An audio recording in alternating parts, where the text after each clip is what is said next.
Hi guys, tonight we drift quietly into the vast open grass of the American West. The sun is sinking low in the sky, painting everything in soft gold and purple light. The air is turning cold, it feels like ice against your cheeks, sharp and fresh. The wind is coming off the fields like a cold river, finding every gap in your clothes. You can hear the dry grass snapping under your boots as you shift your weight. So before you get comfortable, take a moment to like the video and subscribe, but only if you genuinely enjoy what I do here. And if you want to let me know where you are listening from and what time it is where you are, I always love seeing those little snapshots of the world. Now dim the lights and let the story begin. You are standing in the middle of a massive ocean, but this ocean is not made of water. It is made of grass. You turn in a full circle, looking at the world around you. To your left, there is grass. To your right, there is grass. Behind you and in front of you, the land is flat and stretches out until it touches the sky. There are no hills to block your view. There are no forests to hide the setting sun. It is just you, the big open ground, and the endless blue sky above. It is quiet here. It is a deep, heavy quiet that you can feel in your chest. There is no sound of engines or city streets or shouting voices. There is only the sound of the wind. It never stops blowing. It rushes through the tall stalks of grass, making a sound like a soft whisper. Swish, swish, swish, swish. You take a slow, deep breath. The air smells different here. It does not smell like the coal smoke of the city you left behind. It smells clean. It smells like dry earth, sunshine and sage. It is a dusty smell, but it is sweet too. It fills your lungs and makes you feel awake. You look down at your boots. They are covered in a fine layer of grey dust. You've been travelling for a long time to get here. Beside you stands your wagon. It is your ship in this sea of grass. The big wooden wheels are silent now. The iron rims are stained with mud from the river crossings miles back. The white canvas cover on top is dusty and stained, flapping gently in the breeze. You reach out and touch the side of the wagon. The wood feels rough and warm from the day's sun. This wagon holds everything you own. Inside, there are boxes of food, heavy wool blankets, a few tools, and your family's clothes. It is not much, but it is enough to start a new life. You walk a few steps away from the wagon. The grass brushes against your legs. Some of it is short and soft, like a green carpet. Some of it is tall, reaching all the way up to your waist. It has turned golden brown in the autumn air. When the wind blows, the whole field moves together. It looks like waves rolling across the water. You are here because of a promise. It is a simple promise made by the government in a faraway city. They call it the Homestead Act. It is a rule that says if you are brave enough to come out here, to this wild and empty place, you can keep the land. They will give you 160 acres of ground. That is a huge amount of land. It is a square, half a mile on each side. Back home, only the very rich people owned land like that. But here, it is yours. You just have to do one thing. You have to live here for 5 years and build a home. That sounds simple enough, but as you look around the darkening plain, you realize it might be the hardest thing you have ever done. You shield your eyes with your hand and look at the horizon. The horizon is the line where the ground meets the sky. Out here, that line is very sharp and very far away. You feel very small standing in the middle of it all. It is like standing on the palm of a giant hand. The sun is getting lower now.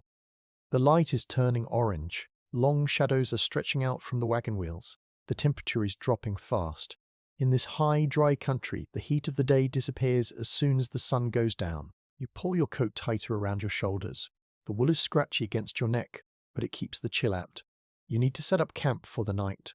You walk back to the wagon and unhook the horses. They are tired too. Their heads are low and they blow soft breaths through their noses. You can see the steam from their breath in the cooling air. You pat the neck of the big brown horse. His coat is damp with sweat. You speak softly to him, telling him the work is done for today. You take a heavy iron stake and drive it into the ground with a hammer.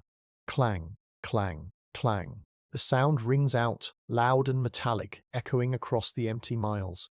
You tie the horses to the stake with a long rope so they can eat the grass but not wander away. It is time to make a fire. You look around for wood. Usually when you camp, you look for fallen branches or dead logs. But here, You stop and look again. You turn in a circle. There are no trees. Not one. There are no bushes. There are no logs. This is the strange thing about the Great Plains. It is a world without wood. In the East or back in Europe, there were always forests. Wood was everywhere. You built houses from it, you burned it for heat, you made fences from it. But here, the land is too dry for trees to grow. The only trees are miles away, clinging to the wet banks of a shallow river. Here, there is only the earth and the sky. You feel a little bit of worry in your stomach. The night will be cold. You need a fire to boil water for coffee and to warm your hands. You remember what other travelers told you. You have to learn the ways of this new land. You cannot live like he did back home. You have to change. You walk through the grass, looking at the ground. You are looking for something called buffalo chips. It sounds funny, but it is serious business out here. These are the dry droppings of the wild buffalo herds that used to roam here. They look like flat, dry discs of grass. You find a few and gather them in your arms. They are light and dry as paper. They do not smell bad. They just smell like old grass. You bring them back to the wagon and stack them in a small pile. You strike a match. The flame flares up, bright yellow against the grey twilight. You touch the match to the dry fuel. It catches fire quickly. It does not make a big roaring fire with snapping sparks. It burns with a low, steady glow. It gives off a sweet, grassy smoke that drifts up into the darkening sky. You set a black iron pot on a metal stand over the small fire. You pour water from a wooden barrel attached to the side of the wagon. The water glugs out clear and cool. You wait for it to boil. While you wait, you sit down on the ground. The earth is hard and solid beneath you. You lean your back against the big wooden wheel of the wagon. You can feel the vibration of the wheel as the wind shakes the wagon cover above you. Everything is turning blue and grey now. The gold light is gone. The first star appears in the sky, straight above your head. It is bright and steady. Because the air is so dry and there are no city lights, the stars here look bigger and brighter than you have ever seen them. You take a moment to just sit and listen. This is the micro-history of the plains, the silence. It is not an empty silence. It is a heavy, physical thing.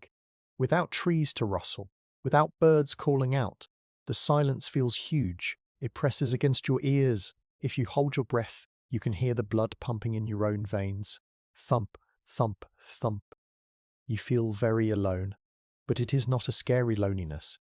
It is a peaceful one. You are the only person for miles and miles. You are the king of this little patch of grass. The water in the pot starts to bubble. You throw in some coffee grounds. The smell of the strong, dark coffee mixes with the smell of the sage and the smoke. It is a comforting, familiar smell in this strange, wild place. You wrap your hands around the tin mug. The metal is hot, warming your cold fingers. You take a sip. The liquid is bitter and hot, warming you from the inside out. You look out into the dark. Somewhere out there, in that sea of grass, is the spot where you will build your home. But how? There is no wood for walls. There is no stone for a chimney. There is no slate for a roof. There is only the grass and the dirt under your boots. You realize that you will have to solve this puzzle. The land has given you space, but it has not given you materials. Or maybe it has. Maybe the answer is right there, under your feet. The wind picks up a little. It whistles around the spokes of the wagon wheels. It reminds you that winter is coming, and winters here are not like winters back home. They are deadly. They are fierce. You need a house, and you need one fast. You finish your coffee and stand up. You kick dirt over the small fire to put it out. The darkness becomes total. You climb into the back of the wagon and pull the canvas flaps shut. You lie down on your bed of blankets. The wind rocks the wagon gently like a cradle. You close your eyes, thinking of the work that starts tomorrow. You have to claim this land. You have to tame it. And you have to build a fortress against the cold, using the only thing you have, the earth itself. You wake up slowly. The light coming through the white canvas of the wagon is soft and grey. It is morning. The air inside the wagon is freezing cold. You can see your breath puffing out in little white clouds every time you exhale. You stay under the warm wool blankets for just a moment longer, listening. Usually in the morning, you would hear birds singing in the trees. You would hear the wind rattling the dry leaves of an oak tree or a maple tree. But here, There is no rustling of leaves. There is only that low, steady sound of the wind pushing against the canvas. It sounds like a giant hand rubbing against the cloth. Rub, rub, rub. You throw the blankets off and sit up. The cold air hits your skin like a splash of water. You pull on your heavy boots. The leather is stiff and cold. You put on your coat and your hat. You open the back flap of the wagon and climb down the wooden steps. Your boots crunch onto the frosty grass. The sun is just starting to peek over the edge of the world. It is a bright, angry red ball. Because there are no trees to block it, the light hits you straight in the eyes immediately. There is no gentle morning shadow. There is just instant bright light. You stand there and rub your gloved hands together to get the blood moving. You look around at your new kingdom. In the daylight, the problem is even more obvious than it was last night. You are a builder. You have come here to build a home for your family. In your mind, you know what a house looks like. A house has walls made of stacked logs. It has a frame made of thick timber beams. It has a roof made of wooden shingles that overlap like fish scales. You walk over to the side of your wagon. Hanging there, strapped to the side with leather thongs, is your axe. You untie it and hold it in your hands. It is a beautiful tool. The handle is made of smooth, polished hickory wood. It fits perfectly in your grip. The head is made of heavy iron with a blade of sharp steel that you sharpened on a whetstone just last week. Back home, this axe was your most important tool. With this axe, you could walk into the forest and cut down a tree. You could chop the branches off. You could notch the ends of the logs to make them fit together. With this axe, you could make heat, shelter, and furniture. But here, you hold the axe and you feel foolish. You look at the sharp blade. Then you look at the horizon. You turn 360 degrees. You scan the line where the sky meets the earth. You are looking for a vertical line, anything that stands up straight. You see nothing. There are no trees. Not a pine, not an oak, not even a small birch. The land is a carpet of grass. It rolls out flat in every direction. It is like someone took a giant rolling pin and flattened the whole world. You lower the axe. It feels heavy and useless in your hand. You realize that out here, the rules of survival have changed. The things you learned back east do not work here. You start to walk. You want to see if maybe, just maybe, there is a grove of trees hidden in a dip in the land. You walk through the tall grass. The grass here is amazing. It is called big blue stem. It grows taller than a man. In some places, it is over your head. You have to push it aside with your arms like you are swimming. The grass is yellow and brown now, dried out by the coming winter. The stalks are thick and tough, like little bamboo canes. They scratch against your canvas trousers. Swish, swish. You walk for 10 minutes. Then 20. You reach a small rise in the land, a tiny hill. You stand on top of it to get a better view. You look miles into the distance. Far away, maybe 5 miles off, you see a dark, winding line snake across the prairie. That is a creek bed. You squint your eyes. You can see a few grey, twisted shapes along the creek. They are cottonwood trees. Your heart jumps for a second. Trees! But then you look closer. There are only 4 or 5 of them. They are scrubby and twisted by the wind. Their trunks are thin and crooked. They are miles away. Even if you cut them down, they would not be enough to build a single wall of a house. And you need that wood for other things, like fixing the wagon or making tool handles. You cannot waste it on a house. You stand on that little hill and feel the wind hit you. This is a specific historical fact about the plains. The wind speed is higher here than almost anywhere else on the continent. Why? Because of friction, or rather, the lack of it. In a forest, the wind hits thousands of branches and leaves. It gets broken up. It slows down. It becomes a breeze. But here, there is nothing to slow it down. It travels for hundreds of miles, gathering speed, gathering power. When it hits you, it pushes you. You have to lean forward just to stand up straight. You listen to the wind. It has a different voice here. In the forest, wind roars or rustles. Here, it sings. It makes a hollow, lonely sound as it passes over the endless grass. It sounds like someone blowing across the top of an empty glass bottle. Whoa, whoa. You feel very exposed. There is nowhere to hide. If a storm comes, it will hit you with full force. If the sun gets hot, there is no shade. You are completely open to the elements. It makes you feel small and fragile, like a bug on a dinner plate. You walk back towards the wagon. The emptiness of the land is beautiful, but it is also scary. You think about the map makers who came here first years ago. They looked at this land and they wrote 3 words across the map: Great American Desert. They thought that because there were no trees, the land must be bad. They thought nothing could grow here. They were wrong, the soil is rich and dark, but they were right about one thing. It is a desert of wood. It is a place where the familiar comforts of the forest are gone. You reach the wagon. Your family is awake now. You see smoke rising from the little fire of buffalo chips. The smell is earthy and sweet. You put the axe back in its leather loop on the wagon. You pat the wooden handle. You won't be using it today. You need a house. The winter is coming fast. You can feel the frost in the air even now with the sun shining. You cannot live in the wagon all winter. The canvas walls are too thin. The wind blows right through them. You would freeze to death in January. So, if you cannot build up, what can you do? You look down at your feet. You look at the ground. You kick the dirt with the toe of your boot. It is solid. It is hard. You kneel down. You pull off your leather glove. You touch the ground with your bare hand. The grass is thick. Beneath the yellow stalks, the ground feels cool and damp. You dig your fingers into the soil. It is not loose sand. It is tight. It is held together by a million tiny roots. You realize something important. The grass is not just a plant sitting on top of the dirt. The grass is the ground. The roots of this prairie grass go deep, sometimes 5 or 6 feet down into the earth. They tangle together to form a thick, tough mat.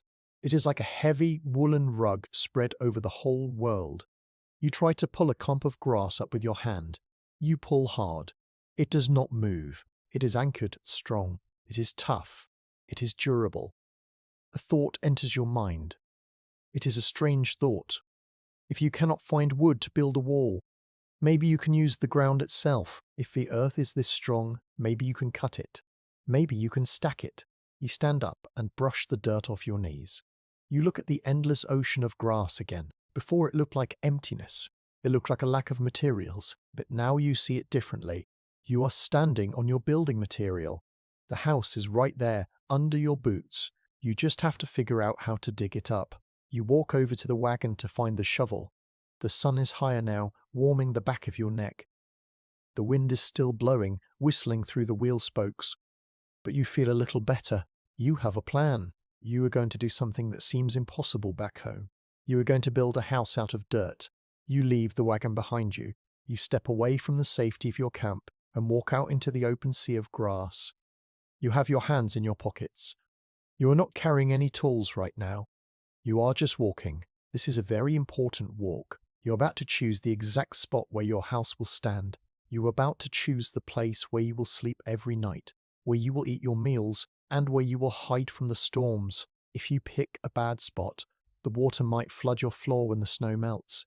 If you pick a spot that is too high, the winter wind will hit you like a hammer. You have to get it just right. You walk slowly. You lift your knees high with every step. The grass is thick and tangled. It grabs at your ankles. It is like wading through water. Swish, swish, swish. The dry stalks brush against your trousers. They leave a fine yellow dust on your clothes. You stop and look back. The wagon looks small now. It is just a white speck against the brown earth. It is strange how quickly things disappear out here. You feel a little bit nervous being this far away from your supplies. But you keep walking. You are looking for the corner of your land. Before you arrived, men from the government came here. They walked across this whole country with chains and compasses. They measured the land into giant squares. They divided the wild prairie into neat little boxes on a map. You are looking for the mark they left behind. You walk for a few more minutes, scanning the ground. It is hard to see anything in the tall grass. You have to kick the grass aside with your boots. You look for a disturbance in the earth. Then you see it. It is a small wooden stake driven deep into the ground. It is old grey wood, weathered by the sun and the rain. It is almost hidden by the weeds. You kneel down and push the grass away. You touch the rough wood with your finger. Carved into the side of the stake are numbers. They are faint, but you can still read them. They tell you the section number and the township. This little stick is the only sign anyone has ever been here before. It is the micro-history of ownership. This piece of wood transforms the wild grass into your property. You stand up and put your hand on top of the stake. This is the corner. From here, you own a huge square of land. You own 160 acres. Here is a historical fact for you. 160 acres is exactly 1/4 of a square mile. Back in the cities or in the old countries across the ocean, a family might live on a tiny patch of land. They might have a garden the size of a rug, but here, your garden is bigger than a whole village. If you walked around the edge of your land, you would walk for 2 whole miles. It is a lot of space, but you cannot build your house here at the corner. You need to find the heart of the claim. You turn and walk towards the center of your square. You are looking at the shape of the ground. At first glance, the prairie looks perfectly flat, but when you walk on it, you realize it is not flat at all. It rolls gently, like the swell of the ocean on a calm day. There are low spots and there are high spots. You walk down into a shallow dip. The ground feels softer here. The grass is greener. You stop and look at your boots. The soil is damp. This is a swale. It is a place where water gathers when it rains. You shake your head. No, you cannot build here. It would be good for a garden, maybe. It would be good for growing corn. But if you built a house here, you would wake up with mud on your floor every spring. You walk up the slope. You climb to the top of a small rise. You stand there and let the wind hit you. It is stronger up here. It pushes against your chest. You look around. You can see for miles in every direction. The view is beautiful. You can see the cloud shadows racing across the grass. But you shake your head again. No, you cannot build here either. In the summer, this spot would be fine. But in January, when the norther blows that deadly cold wind from the Arctic, this hill would catch the full force of the storm. Your house would be pounded by the wind day and night. It would be impossible to keep warm. You need a middle ground. You need a Goldilocks spot. Not too low, not too high. You walk down the other side of the rise. You find a spot that is tucked against the southern slope of the hill. It is a little shelf of flat land. You stand there and wait. You listen. The wind is still blowing, but it is quieter here. The hill behind you blocks the worst of the gusts. The ground is dry and firm under your feet. You look south. You have a clear view of the sun. That is good. You want the winter sun to shine on your front door to melt the snow. You take a deep breath. This feels right. It feels safe. You scuff a mark in the dirt with your heel. You make a big X in the soil. This is it. This is where your front door will be. You stand quietly for a moment. This is your moment of silence. You close your eyes. You imagine the house standing here. You can almost see it. You imagine smoke coming from a chimney. You imagine a light shining from a window, a warm yellow square in the dark night. You imagine the sound of your family laughing inside. Right now there is nothing but grass and wind. But in your mind, the house is already real. You open your eyes. The fantasy is gone. The work is waiting. You look down at the grass again. To build this house, you have to destroy this spot first. You have to clear away the grass that has been growing here for thousands of years. You reach into your pocket and pull out a piece of white cloth. You brought it with you from the wagon. You tie it to a tall stalk of grass so you can find this spot again. The white cloth flutters in the breeze. It looks like a little flag. It is the first sign of human life in this empty field. You turn around and start the long walk back to the wagon. The sun is high now. The air is warming up. A hawk circles high above you, screaming a lonely cry. Kriya! Kriya! He is watching you. He is watching you. He is wondering what this strange creature is doing on his hunting ground. You feel a sense of purpose in your stride. Your boots hit the ground with a solid thump. You are not just a traveler anymore. You are a settler. You have picked your spot. You have planted your flag. As you get closer to the wagon, you see your tools waiting for you. You see the heavy plow.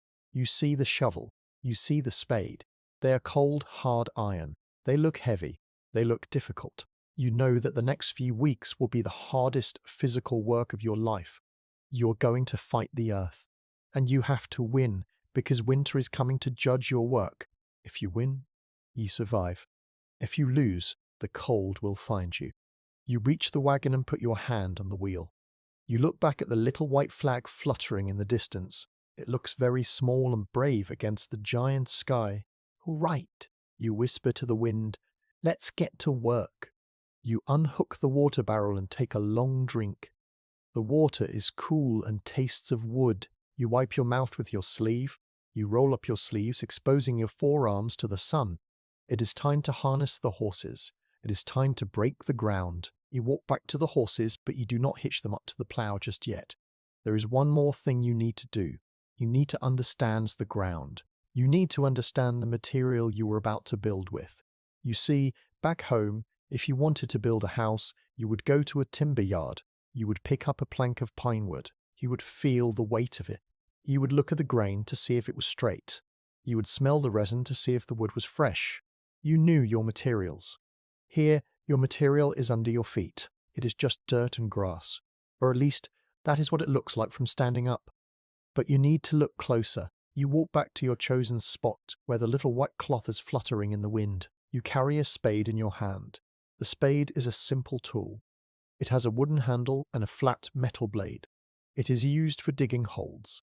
You choose a patch of grass near your marker. You place the tip of the spade against the ground. You put your boot on the top edge of the blade. You push down with your leg.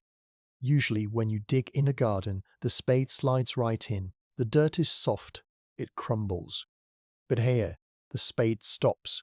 It hits something hard. It is not a rock. It feels bouncy and tough.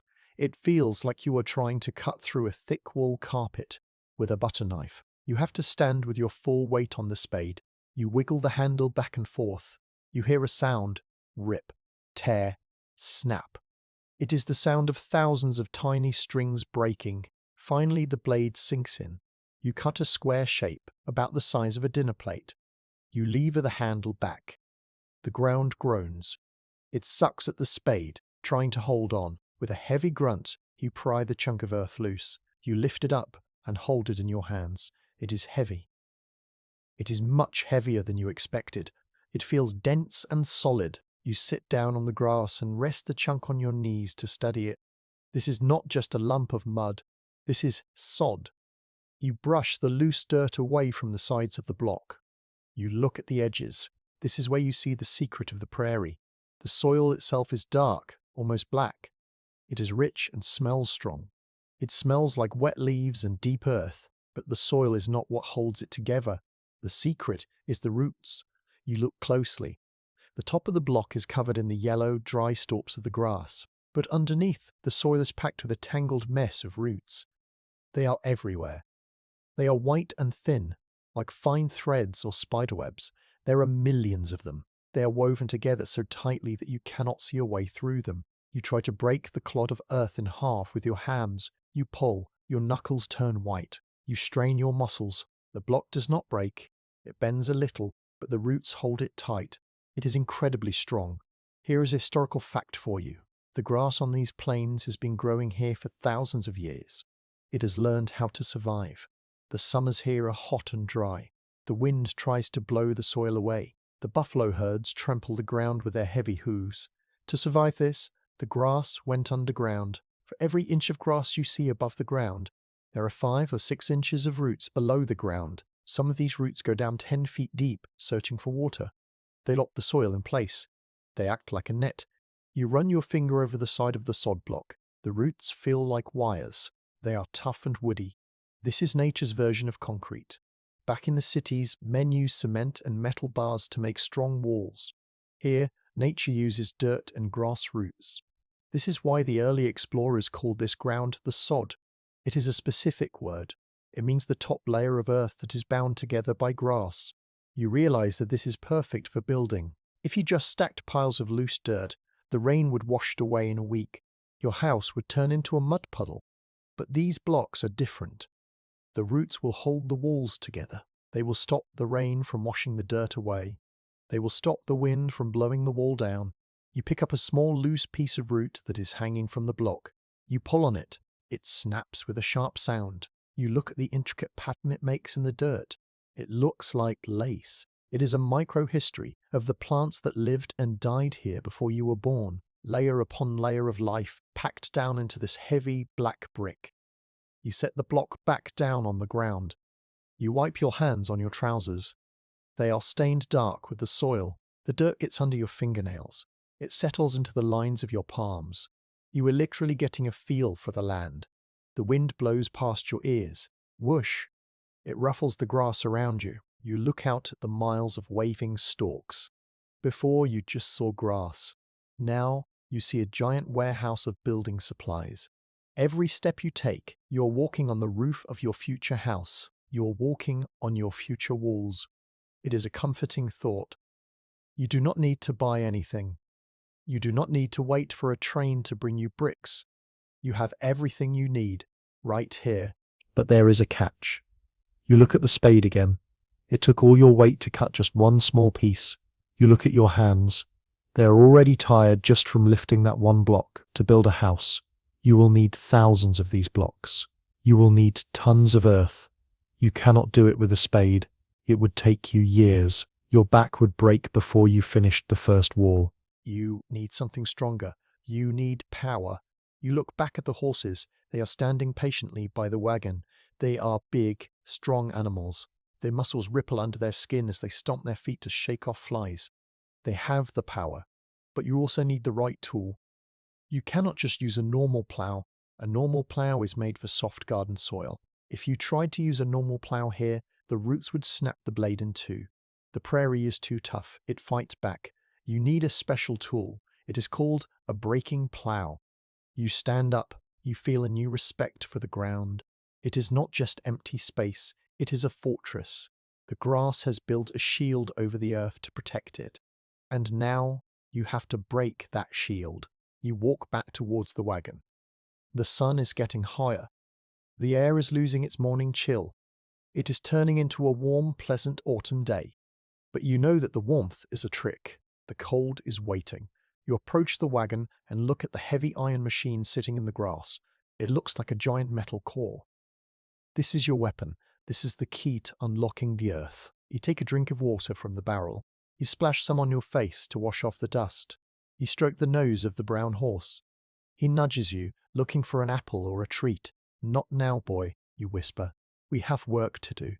You grab the heavy leather harness. It smells of oil and horse sweat. You lift it up and drape it over the horse's back. He takes the weight easily. You buckle the straps. Click, click. The sound is sharp in the quiet air. You are about to start the breaking. That is what the settlers call it. You are not just ploughing. You are breaking the grip of the roots. You are peeling back the skin of the earth. You lead the horses to the plough. You back them up until they are in position. You hook the chains to the metal ring on the plough. The chains clink and rattle. The horses shift their weight, sensing the work ahead. You take a deep breath. You look at the spot you marked with the white flag. You look at the endless grass. The silence of the plains surrounds you. It is a waiting silence. The land is waiting to see if you are strong enough. You wrap your hands around the smooth wooden handles of the plough. You grip them tight. "Get up," you call out to the horses. The leather lines snap. The horses lean forward. The chains go tight. The iron blade bites into the grass. The battle has begun. The horses lean forward. Their heavy hooves dig into the dry grass. You see the muscles in their back legs bunch up tight. They lower their heads and pull.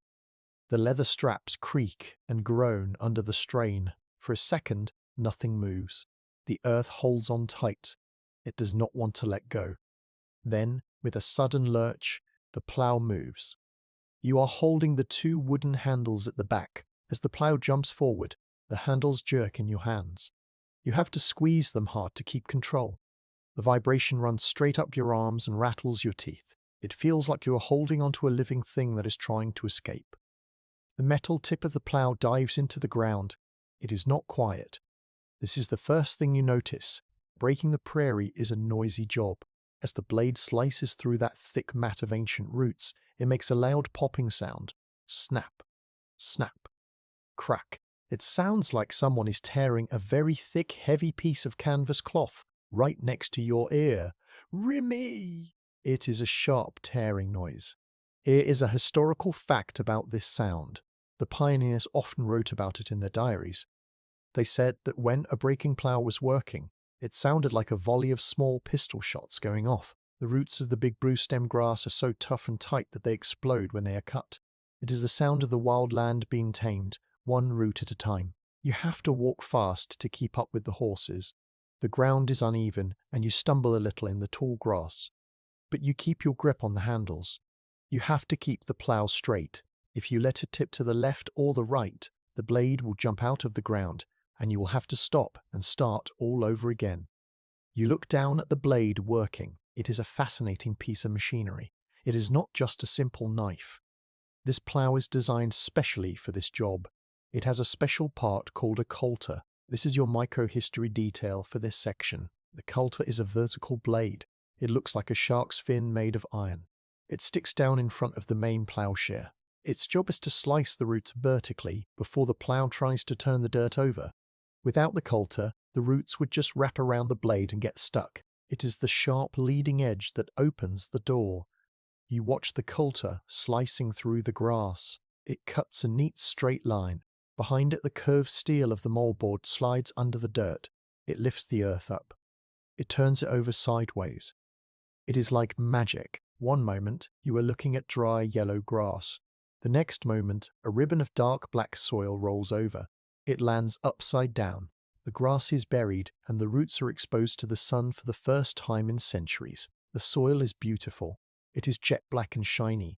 It looks wet like a slice of dark chocolate cake. It is smooth and clean. This is the sod you have been hearing about. It holds its shape perfectly. It does not crumble into dust. It stays in a long, solid strip like a carpet that has been rolled out. You walk for 100 yards. The sweat starts to prickle on your forehead. The sun is warm on your back. Your arms ache from fighting the vibration. But you do not stop. You want to finish the first row. Steady, boys. Steady, you call out to the horses. Your voice sounds small against the wind, but they hear you. Their ears twitch back. They keep pulling, their heads bobbing in rhythm. Clomp, clomp, clomp. The smell hits you now. It is a powerful smell. It is the scent of fresh turned earth. It is a deep, rich, mineral smell. It smells like damp leaves and rain. Even though it hasn't rained for weeks, it is the smell of fertility. This soil has been saving up its energy for thousands of years, just waiting for someone to plant a seed. Finally, you reach the end of the line you marked out. You shout. Whoa, the horses stop immediately. They are glad for the break. They stand with their heads down, their sides heaving in and out. You can see the dark patches of sweat on their brown coats. Steam rises gently from their backs, drifting away in the cool breeze. You let go of the handles and step back. You take a moment to shake out your hands. Your fingers are stiff from gripping the wood. You wipe your forehead with your sleeve. You look back at what you have done. There is a single long black line cutting across the green and gold ocean. It looks very straight. It looks very deliberate. It is a scar on the land, but it is a necessary one. To build a life, you have to break the ground. You walk back along the furrow that is the name for the trench you just made. You walk slowly, inspecting your work. You look at the strip of sod you have turned over. It is about 14 inches wide and 4 inches thick. It is continuous. It stretches all the way back to where you started. You reach down and touch the overturned earth. It is cool and smooth. It feels almost oily to the touch because it is so rich. This black ribbon is your building block. This is what will keep the snow out. This is what will stop the wind. You stand there for a long moment of silence. The loud popping of the roots has stopped. The creaking of the leather harness has stopped. The world settles back into its quiet rhythm. The wind returns, whispering through the grass that is still standing. You feel a sense of satisfaction. It is a small start, but it is a start. You have proven that the earth can be opened. You have proven that you have the tools and the strength to do it, but you also feel the size of the task. You look at the empty square of land you need to clear. It is huge. This one line took you 10 minutes and a lot of sweat. You have to do this hundreds of times.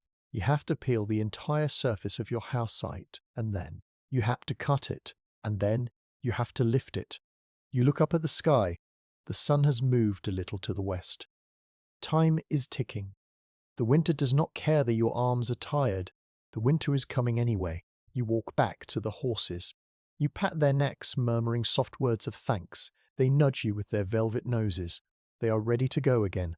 They are strong workers. They know the job is not done. You grab the handles of the plow again. You lift the heavy iron tool and turn it around, wrestling it into position for the next run. You aim the blade right next to the first cut. You want the next strip to fall perfectly alongside the first one. You grip the wood. You brace your feet. Get up. The chains pull tight. The pop, pop of the snapping roots begins again. Another black ribbon begins to unroll. You are peeling the earth, strip by strip, preparing to build your castle of dirt. You fall into a rhythm. At first, the work was jerky and hard. The plow jumped in your hands and the horses stopped and started. But now, you and the animals have found a groove. You move together like a single machine. You walk forward. The lever lines in your hands are loose but ready. The horses know the way now. They keep one hoof in the furrow the trench you made on the last pass. This guides them in a straight line. You do not have to shout anymore. You just make a small clicking sound with your tongue and they keep moving. Click, click. The plow slices through the earth with a steady hiss. It sounds like a knife cutting through a crisp apple, over and over again. The long strip of sod rises up the curved metal blade. It hangs there for a split second, defying gravity. Then it curls over gracefully. Flop. It lands upside down, perfectly flat. This is the peeling. It is the most satisfying part of the job. You are not just digging a hole. You are unrolling a carpet. You watch the strip of earth as it turns over. It is endless. It does not break. It does not crack. It holds together in one long, continuous ribbon. It looks like a giant belt made of black leather. You stop for a moment to check the quality of your work. You kneel down in the fresh dirt. You touch the strip you just cut. This is where the specific micro-history comes in. The plow you are using is set to a very specific width. It cuts a strip exactly 14 inches wide. This is not an accident. This width will be the width of your bricks. By ploughing this field, you are not just clearing the grass. You are manufacturing your building blocks. You are making thousands of bricks, all exactly the same size, without ever lighting a kiln or mixing cement. You measure the thickness with your hand. It is about 4 inches deep. This is important too. If you cut it too thick, the blocks will be too heavy to lift. A single block of sod can weigh 50 pounds. If you make it 6 inches thick, it might weigh nearly 100 pounds. You would kill yourself trying to lift them, but if you cut it too thin, the roots won't hold it together. The block will fall apart in your hands and your wall will crumble. You check the depth again. 4 inches. It is perfect. It is the Goldilocks size. Heavy enough to be strong, light enough to carry. You stand up and look at the field. It is changing color. When you started this morning, it was a sea of pale yellow grass. Now it is becoming a striped pattern. Yellow, black, yellow, black. The black stripes are the overturned earth. They look dark and wet against the dry grass. The smell is getting stronger. As the sun climbs higher in the sky, it heats up the black soil. The moisture in the ground starts to evaporate. A faint steam rises up from the furrows. It smells sweet and heavy. It smells like a greenhouse. It is a smell of life and growth, trapped under the grass for centuries, now released into the air. You wipe the sweat from your eyes. The work is hypnotic. You walk to the end of the row. You pull the handles to lift the blade out of the ground. The horses turn in a wide circle. The chains rattle. You line them up again. You drop the blade. You start walking back the other way, back and forth, back and forth. Your mind starts to drift. This is what happens when you do hard, repetitive labor. Your body keeps working, but your mind floats away. You stop thinking about the cold winter or the empty food barrels. You just watch the ground. You notice the little things. You see a beetle scurrying away from the tumbling earth. It is shiny and black, panicked by the sudden earthquake destroying its home. You see the worms, pink and surprised, wiggling in the sudden daylight before burrowing back down. You see the different layers of the soil. The top inch is just a tangle of grass crowns. Then there is an inch of dense brown root mat. Then, at the bottom, the soil is black and smooth, with only fine white root hairs running through it. It is like looking at the pages of a book. The silence of the plains is broken only by the steady swished hair flop of the sod turning over. It is a peaceful sound. It is the sound of progress. You look up at the sun. It is directly overhead now. It is noon. You have been walking for hours. Your legs are tired. Your boots feel heavy, caked in mud. Whoa, you say softly. The horses stop. They lower their heads instantly to snatch a mouthful of the green grass at the edge of the ploughed strip. You let them eat. They have earned it. You walk over to the wagon to get your lunch. You sit on the wagon tongue long wooden pole at the front. You eat some cold bread and cheese. It is simple food, but it tastes wonderful out here in the fresh air. You look at your work. You have peeled a large patch of ground. It looks like a dark square stamped onto the prairie. You calculate in your head. Is this enough? You need a lot of sod. A typical house, maybe 16 feet by 20 feet, needs about 1 acre of sod to build. That is a lot of grass. You have to peel a huge area just to get enough bricks for a small room. You finish your meal and take a long drink of water. The water is cool and clears the dust from your throat. You feel the strength coming back into your arms. You walk back to the plough. You put your hands on the smooth wood. The wood is warm from the sun and from the grip of your palms. It feels familiar now. It feels like an extension of your own arms. You look at the ribbons of sod lying there. They are long and unbroken. Some of them are 50 feet long. They look like long dark snakes sleeping in the sun. You realize that you cannot use them like this. You cannot build a wall with a 50-foot strip of dirt. It would be impossible to move. You need to turn these long ribbons into bricks. You need to chop them up. But that is the next step. For now, you just need to finish the peeling. You need to uncover enough earth to build your fortress. Get up, you say. The horses lean in. The earth tears. The ribbon rolls. You watch the grass disappear, buried face down in the dirt. You are flipping the world upside down. You are taking the wild, chaotic surface of the prairie and turning it into something smooth and black and useful. The wind blows across your face, cooling your hot skin. You feel a sense of calm. The hardest part, the breaking of the virgin ground, is happening. The earth is yielding to you. It is tough, yes. It fights back with its roots, but it is giving you what you need. You walk on, step by step, unrolling the carpet of the plains, preparing the harvest of dirt that will save your life when the snow begins to fall. The horses are finished for the day. You unhook the heavy chains from the plough. You lead the animals away from the turned earth and tie them to the wagon wheel. You give them a bucket of oats. They eat happily, crunching the grain. Their work is done. But your work is not done. The plough has done its job. Its plough has done its job. It has peeled the skin off the earth. Now the field is covered in long black ribbons of sod. They look like dark paths running through the grass. You walk back to the field. You are holding your spade again. It is the same tool you used to test the ground this morning. Now it is going to become your knife. You stand over one of the long strips of earth. It lies there, grass side down, black dirt, facing up. It is about 14 inches wide. It stretches out for 50 feet. You cannot pick up a 50-foot strip of dirt. It would break. It would be too heavy. You need to turn this long snake into useful bricks. You need to chop it up. You place the tip of your spade on the strip of sod. You do not measure it with a ruler. You do not have time for that. You measure it with your eye. You want each brick to be about twice as long as it is wide. Since the plough cut it 14 inches wide, you want the length to be about 2 feet. This is a simple rule of building. When you stack bricks, you need them to overlap. If they're twice as long as they are wide, they fit together perfectly.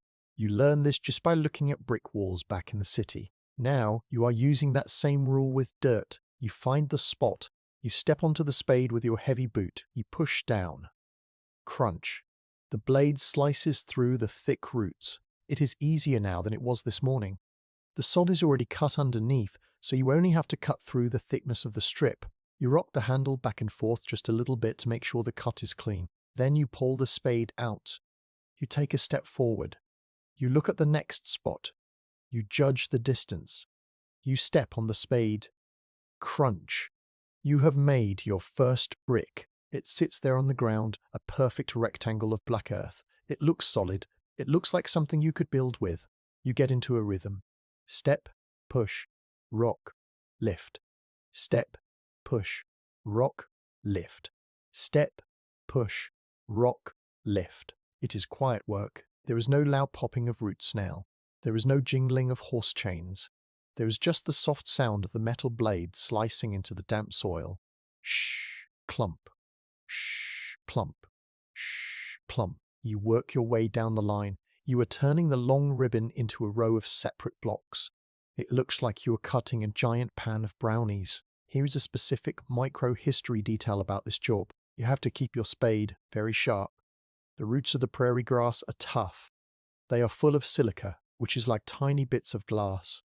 They will dull a metal blade very quickly. If your spade gets dull, the work becomes twice as hard. You have to jump on the spade to make it cut. So, every 20 minutes or so, you stop. You reach into your back pocket and pull out a flat metal file. You sit down on one of the fresh sod bricks. You hold the spade across your knees. You run the file along the edge of the blade. Rasp, rasp, rasp. The sound is loud and harsh in the quiet field. You see bright, shiny steel appear on the edge of the blade. You run your thumb carefully along it. It catches on your skin. It is sharp again. You put the file away and stand up. The work goes much faster now. The sharp spade slides through the roots like they are butter. You look down the line. You have cut hundreds of bricks. But here is a historical fact that weighs on your mind. A typical sod house, even a small one, takes about 3,000 bricks to build. That is a huge number. You look at the pile you have made. Maybe there are 50 bricks there. You have to do this 50 or 60 times over. It feels like an impossible mountain to climb. But you do not stop. You just focus on the next cut. You focus on the single brick in front of you. The sun is starting to slide down the western sky. The light is changing. It is turning deep gold. The shadows of the grass are getting longer. They stretch across the black earth like long fingers. You stop for a moment to rest your back. You lean on the handle of the spade. You look at the pattern you have made on the ground. It is satisfying to look at. The field was wild and chaotic this morning. Now it is ordered. It is geometric. You see rows and rows of neat rectangular blocks. They are waiting there, patient and heavy. They are waiting for you to pick them up. You pick one up just to test it. You bend your knees and grab the sides of the block. You lift. It is heavy. It is very heavy. It weighs about 50 pounds. The dirt is dense and it is still full of moisture. You can feel the dampness seeping into your gloves. You realize that you're going to be lifting thousands of pounds of dirt in the next few days. Your back is going to ache. Your hands are going to be sore. But the block holds together. You turn it over in your hands. The roots are like a net. No dirt falls out. It is solid. It feels like a real brick, not just a clump of mud. It feels dependable. You set it back down gently. You do not want to break it. You treat it with respect. This block is going to keep the wind off your children while they sleep. This block is going to stop the snow. It is a precious thing. The air is cooling down again. The warm afternoon is fading. You can feel the chill creeping back into the breeze. It reminds you why you are doing this. You are not doing this for fun. You are doing this for survival. You pick up the spade again. You have a few more rows to cut before the sun goes down. Step, push, rock, lift. The rhythm takes over your mind. You stop thinking about the numbers. You stop thinking about the cold. You just become a machine. You're a factory of one, turning the wild earth into a home, one slice at a time. The sound of the spade is the only sound in the world. Shh, clump. Shh, clump. Shh, clump. The day is ending, but the building has just begun. You stand in the middle of the field. The sun is now dipping low, casting long purple shadows across the grass. The air is cooling down fast. You can feel the sweat drying on your skin, making you shiver just a little bit. You look around at your work. The field is covered in the black rectangles you have cut. Thousands of them. They are scattered in long rows, like dominoes that have not been knocked over. It is a good sight. It shows that you've been working hard. But now you face the next problem. These bricks are lying in the field. Your house needs to be built over there, on that little flat shelf of land you marked with the white flag. That is about 100 yards away. You look at the distance. It doesn't seem very far when you were just walking. But when you have to move a mountain, 100 yards feels like 100 miles. You walk over to the nearest brick. You bend your knees and grip the grassy edges. You lift it up. You let out a breath of air. It is heavy. It is a dead weight, It feels like lifting a bag of wet sand. The dampness from the soil instantly soaks into your gloves. You clutch it to your chest and walk towards the building site. Your boots sink a little into the soft, ploughed ground. You take 20 steps. Your arms start to burn. You take 40 steps. Your lower back starts to ache. You take 60 steps. You are breathing hard. You reach the site and drop the brick. Thud. It lands on the ground. You stand up straight and rub your back. You look back at the field. There are thousands of bricks left. If you carry them one by one, you will be an old man before you finish the first wall. You cannot do it this way. Your body is strong, but it is not a machine. You need help. You need a tool to move the earth. You walk back to the wagon. You rummage around in the back. You are looking for something specific. You pull out some thick wooden planks and 2 heavy logs that have been shaped into runners like giant skis. You are going to build a stone boat. This is your micro-history tool for this section. A stone boat is not a boat at all. It does not float on water. It is a simple sled. It is a flat wooden platform that slides over the ground. You might wonder, why not use the wagon? The wagon has wheels. Wheels are good for roads. But here, the ground is soft and uneven. If you put 2 tons of heavy dirt into a wagon, the narrow wheels would sink deep into the mud. You would get stuck. A stone boat is different. It sits flat on the ground. It spreads the weight out. It spreads the weight out. It slides over the grass and the dirt without sinking. It is the perfect tool for the prairie. You lay the runners on the ground. You nail the planks across them. Bang, bang, bang. The sound of the hammer is sharp and loud. Within 20 minutes, you have a low, sturdy sled. It looks rough, but it is strong. You hook the horses up to the front of the sled. They look back at you, curious about this new game. You click your tongue. They step forward. The sled slides easily over the grass. Shh, shh. It makes a soft hissing sound. You guide the horses out to the field where the cut bricks are waiting. You stop the sled right next to a long row of sod. Whoa! Now the heavy lifting begins. You bend down. You grab a block. You lift with your legs, keeping your back straight. You swing the block onto the sled. You place it gently. You do not want it to break. You grab another one. Lift, swing, place. Lift, swing, place. You build a layer of bricks on the sled. Then you start a second layer. You have to be careful. If you stack them too high, the bottom ones will get squashed by the weight. The sod is still wet and soft. It is not like baked clay. It is fragile. You load maybe 20 or 30 blocks onto the sled. That is over 1,000 pounds of earth. The sled sits low and heavy on the ground. You wipe your hands on your trousers. They are black with dirt. The soil of the plains is sticky. It gets into the pores of your skin. It gets under your fingernails. You will not see your clean hands again until the spring. You walk to the front of the sled. You pick up the leather reins. You brace yourself. Get up. The horses dig in. This is harder than the ploughing. The sled is a dead weight. It does not want to move. The horses lower their heads almost to the ground. Their back legs slip a little on the grass. Then catch. They grunt with the effort. Slowly, the sled starts to move. It drags through the grass. It crushes the stalks flat. It leaves a wide, flat trail behind it. You walk beside the sled. You watch the stack of bricks carefully. The ground is bumpy. If the sled hits a bump, the bricks might slide off. You have to be ready to catch them. You reach the building site. You stop the horses. Now you have to do the work in reverse. You have to take every brick off the sled and stack it on the ground. Lift, swing, place. Lift, swing, place. Your arms are getting tired now. The muscles in your shoulders feel like they are on fire. This is not a sharp pain. It is a dull, heavy ache. It is the feeling of doing more work than your body is used to. You look at the pile you have made. It looks small. It looks like nothing. You have moved 1 load. You need 100 loads. Here is a historical fact that is hard to believe. A typical sod house weighs about 90 tons. That is 180,000 pounds of dirt, and every single pound of that has to be lifted by your hands. First, you lift it onto the sled. Then you lift it off the sled. Then later, you will lift it up onto the wall. You're moving the same 90 tons of dirt 3 separate times. That is a lot of lifting. It is enough to break a person's spirit. But you do not think about the 90 tons. You just think about the next load. You turn the horses around. You walk back to the field. You load the sled again. The sun is touching the horizon now. The sky is turning a deep, bruised purple. The air is getting colder. You can see your breath puffing out in rhythm with your steps. You work in a trance. You stop feeling the individual aches and pains.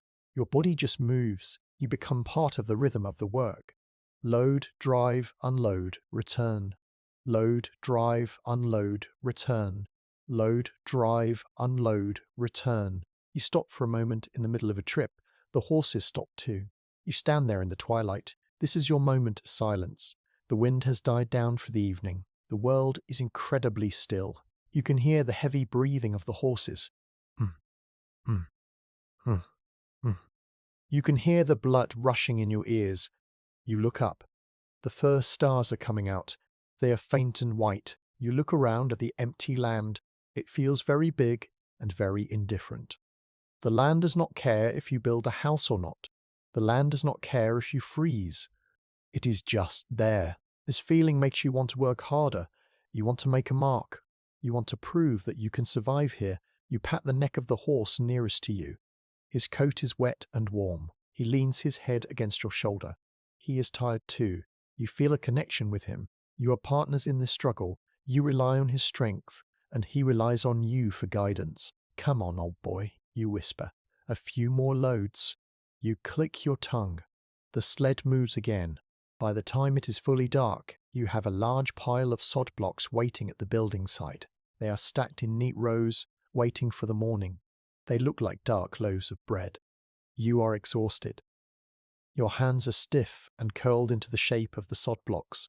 Your back is stiff. You walk slowly back to the wagon. You do not even bother to make a proper fire tonight. You just eat some cold meat and drink some water. You are too tired to cook. You crawl into the wagon. The blankets feel wonderful. You lie down and close your eyes. Even though you are lying still, you can still feel the sensation of lifting. Your muscles are still twitching. You can still smell the damp black earth. You drift off to sleep with the image of the black bricks in your mind. You have moved the mountain. You have brought the earth to your door. Tomorrow, the real building begins. You will take those blocks and turn them into a wall. You will turn the dirt into a home. The wind picks up outside, rocking the wagon gently, but you are already asleep, gathering your strength for the days to come. You wake up the next morning, and your body feels heavy. Your back is stiff. Your arms feel like they are made of lead. Every muscle is complaining about the work you did yesterday. The lifting of the heavy sod blocks has left its mark on you. You lie in the warm blankets for a moment, listening. The wind is quiet this morning. There is no flapping of the canvas. It is a rare, still morning on the plains. You force yourself to get up. You slide your legs out of the bed and put your feet into your cold boots. You drink a cup of hot coffee, wrapping your hands around the mug to soak up the heat. You eat a biscuit. Then you step out into the light. The sun is rising. The frost on the grass sparkles like diamond dust. The pile of sod bricks you made yesterday is waiting for you. It is a big dark mound of earth. It looks wet and cold. Today is a special day. Today you stop destroying the land and start building. Today you lay the first brick. You walk over to the flat piece of ground you chose for your home. You need to make sure the house is square. If the bottom of the house is crooked, the walls will fall down before you even finish the roof. You need straight lines. You go to the wagon and find a ball of twine. It is rough, hairy string. You also grab 4 wooden stakes. You measure out the shape of the house. You decide on a simple rectangle, 16 feet wide, 20 feet long. It sounds small, but compared to the wagon, it will feel like a palace. You drive the 4 stakes into the corners. Tap, tap, tap. You tie the string to the stakes, pulling it tight. You make a box shape on the ground with the string. You step back and look at it. This is the outline of your future. Inside those thin white strings, your children will play. Inside those strings, you will eat your Christmas dinner. It feels important. Now it is time. You walk to the pile of sod. You pick up the first block. It is cold and damp against your chest. You carry it to the corner of the string box. You kneel down. You hold the heavy block over the ground. You pause. You have to make a choice. Which way up does it go? Here is the most important rule of sod building. You must place the brick grass side down. This is a specific historical fact. You might think the grass should go up, like a lawn, but that would be a mistake. If you put the grass side up, the grass will keep trying to grow, the walls will get hairy, the roots will stay loose. But if you turn it upside down, two things happen. First, the grass dies in the dark. Second, the roots from the block you are holding will settle down into the dirt of the block below it. As time goes by, the roots will grow into the mud. They will act like natural glue. The wall will fuse together into one solid piece. So you flip the block over, you see the tangled white roots facing the sky. You lower it gently. Thump. It lands. The first brick is down. It sits there, dark and solid, right in the corner of your string box. You press down on it with your hands. You wiggle it a little bit to make sure it is flat. It needs to be perfectly level. You take a handful of loose dirt and pack it under one corner to stop it from wobbling. You stand up. You look at that single black brick sitting on the vast green prairie. It looks tiny. It looks lonely. But it is the anchor. You go back for the next one. You carry it over. You place it right next to the first one, end to end. You shove them together tight. You want them to touch. You don't want any gaps for the wind to whistle through. You place the third one, then the fourth one. You are building the course. That is the builder's word for a single layer of bricks. You are laying the foundation course. You work your way along the string line. You have to be careful. You keep checking the string. The edge of the sod block must just barely touch the twine. If it pushes the string out, your wall is bowing. If it is too far away, your wall is caving in. It requires focus. You cannot rush.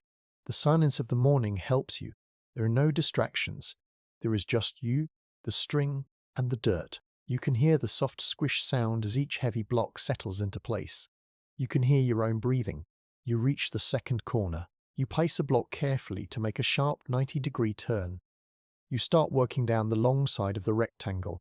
As you work, you notice something about the sod. It is alive. It is full of little surprises. Sometimes, as you lift a block, a worm falls out. Sometimes you see the tunnel of a beetle. You are building your house out of a living ecosystem. This is a micro-history detail. The soil is not just dead dirt, it is full of organic matter. This is why it is such a good insulator. The dead grass stems and the air pockets inside the soil trap the heat. It is like wrapping your house in a thick wool blanket. You finish the first lap. You've laid a complete rectangle of sub-blocks. You stand in the middle of it. For the first time, you are inside your house. The walls are only 4 inches high, so you can easily step over them, but your mind sees it differently. You have created a boundary. Everything inside the slime is home. Everything outside is the wild. You feel a strange sense of comfort, even with walls that are ankle deep. You can see the size of the room. You can imagine where the stove will go. You can imagine where the bed will be. You walk around the perimeter, walking on top of your new wall. You stomp on the bricks with your boots. This is not just for fun. You're packing them down. You need to squeeze out the air gaps. You need to make the wall dense. Stomp, stomp, stomp. You feel the wall settling under your weight. It feels firm. It does not slide. The grass on the bottom is gripping the earth. You look at your hands. They're caked in mud again. Your back is aching again. But you feel good. You have made a footprint. The sun is higher now. The frost is melted, leaving the grass wet and green. The day is warming up. You take off your heavy coat and throw it onto the wagon. You look at the pile of sod blocks. It has gone down a little bit, but there is still a mountain left. You have finished one layer. You need to build it up to at least 7 feet. That means you need about 20 more layers. It seems like a lot, but you have a system now. Lift, carry, flip, place. Lift, carry, flip, place. You take a drink of water. You stretch your arms towards the sky. You are ready for the next round. You are ready to make the walls rise. You step back over the low wall, out into the wild grass. You grab the next block. You are building a sanctuary, one heavy handful of earth at a time. The first layer is done. The foundation is set. Now, the only way is up. You are standing inside the rectangle of your home. The sun is moving across the sky, marking the passing of time. You have finished the first layer of bricks. Now you must start the second. You walk to the pile of sod. You pick up a heavy black block. You carry it to the wall. You are about to learn the secret of the mason. A mason is a person who builds with stone or brick. You are not using stone, and you are not using fired clay. You are using dirt. But the rule is exactly the same. You look at the first layer of blocks. You can see the little cracks where the bricks touch each other. These are called joints. If you put the next brick directly on top of the first one, the joints would line up. You would have a long vertical crack running up your wall. That is dangerous. If the ground shakes, or if the wind blows hard, the wall will split open along that straight line. It will fall apart like a stack of separate towers. So, you do something different. You shift the brick. You place the new block so that it sits right over the crack between the two blocks below it. It is like a zipper. The top brick locks the two bottom bricks together. You place it down. Thump. You look at it. The center of the top brick is right over the edge of the bottom brick. This is called staggering the joints. It makes the wall incredibly strong. It ties the whole structure together into one solid piece. You go get another block. You place it next to the first one. You make sure it overlaps the next joint below. You work your way around the wall. Lift, carry, place, stagger. Lift, carry, place, stagger. The wall is growing. At first, it does not feel like much is happening. When the wall is 2 layers high, it is still only as tall as your ankle. You can step over it easily. It looks like a garden border, but you keep working. You work through the morning. You work through the heat of the midday sun. You work until your shirt is soaked with sweat and your arms are trembling with fatigue. By the afternoon, the wall is knee-high. You stop to look at it. It is starting to look like a real thing. It is thick and dark. Because the walls are 3 feet wide, they look very sturdy. They look like the walls of a castle. You could walk along the top of them if you wanted to. You notice something interesting about the sound. When you are standing inside the box of walls, the sound of the wind changes. Out on the open prairie, the wind hits your ankles and your legs. It rustles your trousers. But now, when you stand near the wall, your legs are in still air. The wind is the outside of the dirt wall and jumps over it. You can feel a pocket of calm air around your knees. It is a small thing, but it feels like a victory. You are winning the battle against the weather. You have created a tiny space where the wind cannot go. You keep building. You are a machine now. You do not think about the heaviness of the blocks. You just do it. Your body remembers the movement. You reach the corners. The corners are the tricky part. You have to weave the blocks together carefully so the two walls lock into each other. If the corners are weak, the house will collapse. You take extra time here. You pack loose dirt into the gaps. You make sure everything is square and tight. As the sun begins to lower, the wall reaches your waist. This is a strange feeling. For the first time since you arrived on the plains, you can sit down and not see the horizon. You sit down on the ground in the middle of your future kitchen. You lean your back against the cool dirt wall. You look forward. All you see is the black wall in front of you. You look up. You see the blue sky. The endless ocean of grass is gone. The distant line of the earth is gone. You are in a room. It has no roof yet, but it is a room. The feeling of safety is immense. You feel like a rabbit in a burrow. The vast, empty world is shut out. You are in your own private space. It is quiet. It is dim. The dark earth absorbs the light. You run your hand along the inside of the wall. It feels rough. The ends of the grass roots stick out like coarse hair. The dirt is damp and cool. You can smell the deep earthy scent. It smells like a cellar. It smells like a cellar. It smells like safety. Here is a historical fact for you. These walls are not just dead weight. They are a thermal mass. It is a fancy way of saying they hold onto heat. In the summer, the sun beats down on the outside of the wall, but the heat cannot get through the 3 feet of dense dirt. It takes all day for the heat to travel through. By the time it reaches the inside, it is night, and the outside air is cool again, so the inside of a sod house stays cool in the summer. It feels like a cave. In the winter, it works the other way. You build a fire inside. The heat hits the walls and is absorbed. The walls hold the warmth and radiate it back to you. They stop the freezing wind from stealing your heat. You are building a giant battery that stores warmth. You stand up again. You are not done yet. You need the walls to be higher. You need them to be taller than your head. You go back to the pile. It is getting smaller. You have used hundreds of blocks today. You have moved tons of earth. Your gloves are worn thin. Your boots are heavy with mud.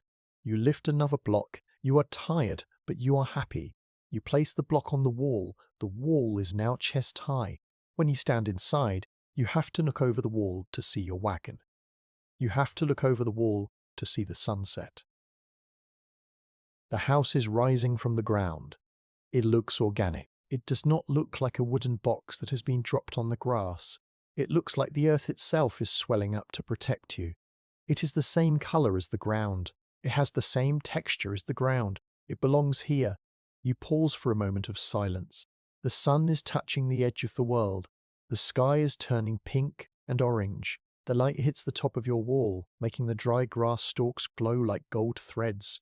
You are building a monument to your own stubbornness. You are building a home out of the very thing that makes this land so hard, the tough, unbreakable sod.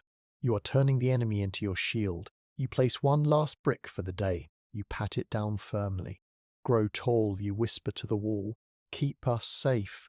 You step out of the door gap. You look back at the dark square shape rising from the field. It looks like a ruin from an ancient time. But it is not a ruin. It is a beginning. You walk back to the wagon, your body aching but your heart full. You have built upwards. You have claimed the air as well as the ground. The walls are getting higher. They are now up to your chest. You have walked around the square perimeter of your house hundreds of times. You know every lump of dirt, every grassy edge. You are trapped in a rhythm of lifting and placing. But now you have to break the rhythm. If you keep building in a perfect circle, you will make a mistake. You will build a solid box. You will wall yourself in, or you will wall yourself out. You need a way to enter your fortress. You need a door. You walk to the south side of the house. This is the side that faces the sun. You want your door here so that when you open it in the winter, the sunlight will spill onto your floor. You want the sun to melt the snow on your doorstep. You mark a spot in the wall. You measure a gap about 3 feet wide. You stop laying bricks here. On the left side of the gap, you build the wall up straight. On the right side, you build the wall up straight. In the middle, there is nothing. Just empty air. It looks like a missing tooth in a dark smile. Now you need the frame. You walk back to the wagon. You reach into the very bottom of your supply pile. You pull out 4 heavy pieces of wood. These are thick planks. They are rough-sawn timber. They are precious. Wood is like gold out here. Every splinter is valuable. You probably brought this wood all the way from the lumberyard in the last town, miles and miles away. You paid good money for it. You saved it for this exact moment. You carry the planks to the gap in the wall. You nailed them together earlier to make a strong rectangle. It is a heavy, solid frame. It smells of pine resin. It smells sharp and clean, a very different smell from the damp, heavy earth of the walls. You lift the frame up. It is heavy. You grunt as you wrestle it into the gap. You set it down on the threshold, the bottom step of the door. You stand back and look at it. It looks strange. You have a heavy wooden doorway standing all by itself in the middle of a dirt wall. It looks like a magical portal. If you step through it, you are just stepping from grass to grass, but it changes everything. Before, it was just a wall. Now, it is a house. A door means people live here. A door means welcome. But you have a problem. The frame is made of wood. The wall is made of dirt. How do you make them stick together? If you just lean the frame there, the first time you slam the door, the whole frame will fall out. You need to anchor it. You pick up your knife. You carve some sharp wooden pegs. They look like big tent stakes. You drive these pegs into the outside of the wooden frame. They stick out like porcupine quills. Now, as you continue to build the sod wall, you pack the dirt specifically around these pegs. You lay the sod bricks right up against the wood. You press the dirt hard against the planks. The roots of the grass grab onto the wooden pegs. The weight of the heavy earthen bricks presses down on the frame. The wall swallows the wood. Here is a specific historical fact. The settlers learned that the sod walls would settle over time. As the grass rotted and the dirt dried out, the walls would shrink. A 7-foot wall might shrink down to 6 feet in a year. If you nailed the door frame tightly to the sod, the shrinking wall would crush the door frame. You would buckle the wood. The door would never open again. So you have to be clever. You leave a little gap above the top of the door frame. You stuff it with loose grass or old rags. As the heavy wall sinks down over the months, it squashes the loose grass, but it does not crush the wood. It is a living house. It moves. You have to build it, so it can move without breaking. You keep building. You lay more courses of brick. You build over the top of the door frame. You bury it in the wall.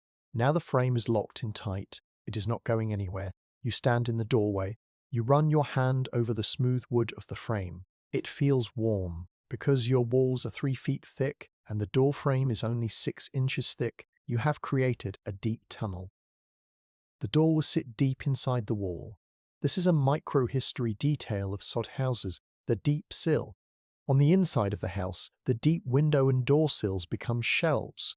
You can put a candle there, you can put a cup of coffee there, you can put your wife's sewing kit there. The wall itself becomes your furniture. You look through the frame. The view is framed like a painting. You see the yellow grass, the blue sky, and the distant horizon. It looks different when you see it through a door. It looks like a picture hanging on your wall. It feels like you are looking at the world from a safe place. The wind tries to blow through the gap. It rushes around the edges of the wood. Whoosh! But you can feel that the air is different inside. The walls are blocking the main force of the wind. You pick up a handful of loose clay from the ground. You mix it with a little water to make a thick paste. You use your fingers to smear this mud into the cracks between the wood frame and the sod bricks. You are sealing the joint. You are stopping the draft. You step back inside your room. The walls are now above your head. You cannot see the horizon anymore. You can only see the sky and the top of the door frame. It feels private. It feels secret.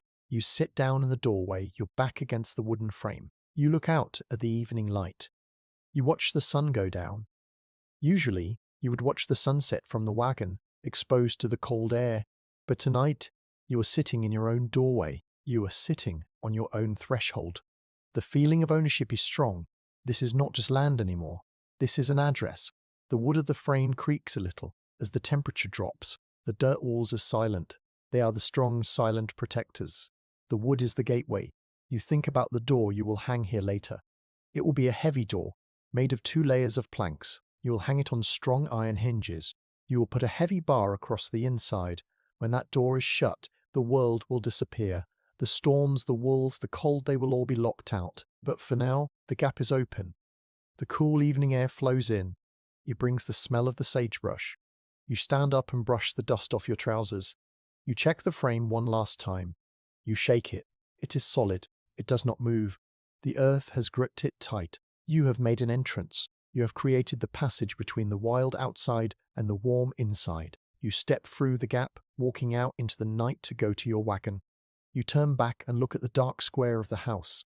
The doorway is a rectangle of darker blackness against the walls. It looks like a mouth waiting to speak. It looks like a safe harbor waiting for a ship. Soon, you whisper. Soon we will be inside. You climb into the wagon, feeling a little less exposed than the night before. You know that just a few yards away, a strong wooden frame is standing guard, holding the space open for you. The house is waiting. It is patient. And it is almost ready. You stand back and look at what you have built. The walls are now as high as your head. They form a perfect dart box on the prairie. From a distance, it looks like a small hill or a square rock sticking out of the grass. You walk up to the wall. You reach out your arms. You try to hug the wall, but you cannot. Your hands do not even come close to touching each other on the other side. This is the most amazing thing about a sod house. It is the thickness. You climb up on a wooden crate so you can look down at the top of the wall. You lay your arm across the flat-top surface. Your arm is not long enough to reach across. The wall is 3 feet thick. That is 36 inches of solid, packed earth. Think about a house back in the city. A wall made of wood is maybe 4 or 5 inches thick. A wall made of brick might be 8 inches thick. If you punch a wooden wall, it makes a hollow thud. If you yell in one room, someone in the next room can hear you. But this wall is a monster. It is a fortress. You have built it by laying 2 rows of the heavy sod bricks side by side, or by laying the long bricks crossways. You have packed loose dirt in the middle. You have stomped on it. It is dense. It is heavy. It is massive. You climb up onto the wall itself. You sit on the top edge, dangling your legs inside the house. You feel like you are sitting on the ramparts of a castle. You feel incredibly high up, even though you are only 7 feet off the ground. You look down at the grass inside the house. It looks far away. You look out at the prairie. You feel separated from it now. You are no longer just a tiny figure standing in the wind. You are the king of a castle. This thickness is your secret weapon. Here is a simple science fact for you. Heat loves to move. Heat always wants to go where it is cold. In the winter, the heat from your stove wants to escape outside to the snow. In the summer, the heat from the sun wants to get inside to your cool shade. A thin wooden wall cannot stop the heat. It moves right through. But 3 feet of dirt? That is a different story. The dirt is stubborn. It is slow. When the freezing wind hits the outside of your house, the cold tries to push its way in. It freezes the first inch of dirt, then the second inch, then the third, but it has 33 more inches to go. It takes days for the cold to travel through the wall.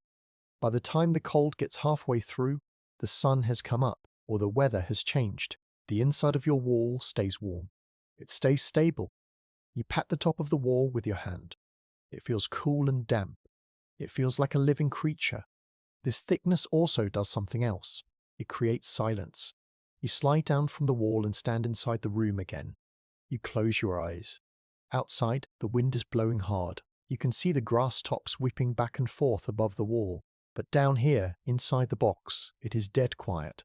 The dirt absorbs the sound. It swallows the noise of the wind. It swallows the cry of the hawk. It creates a dead silence that is heavy and peaceful. It feels like you are wearing heavy earmuffs.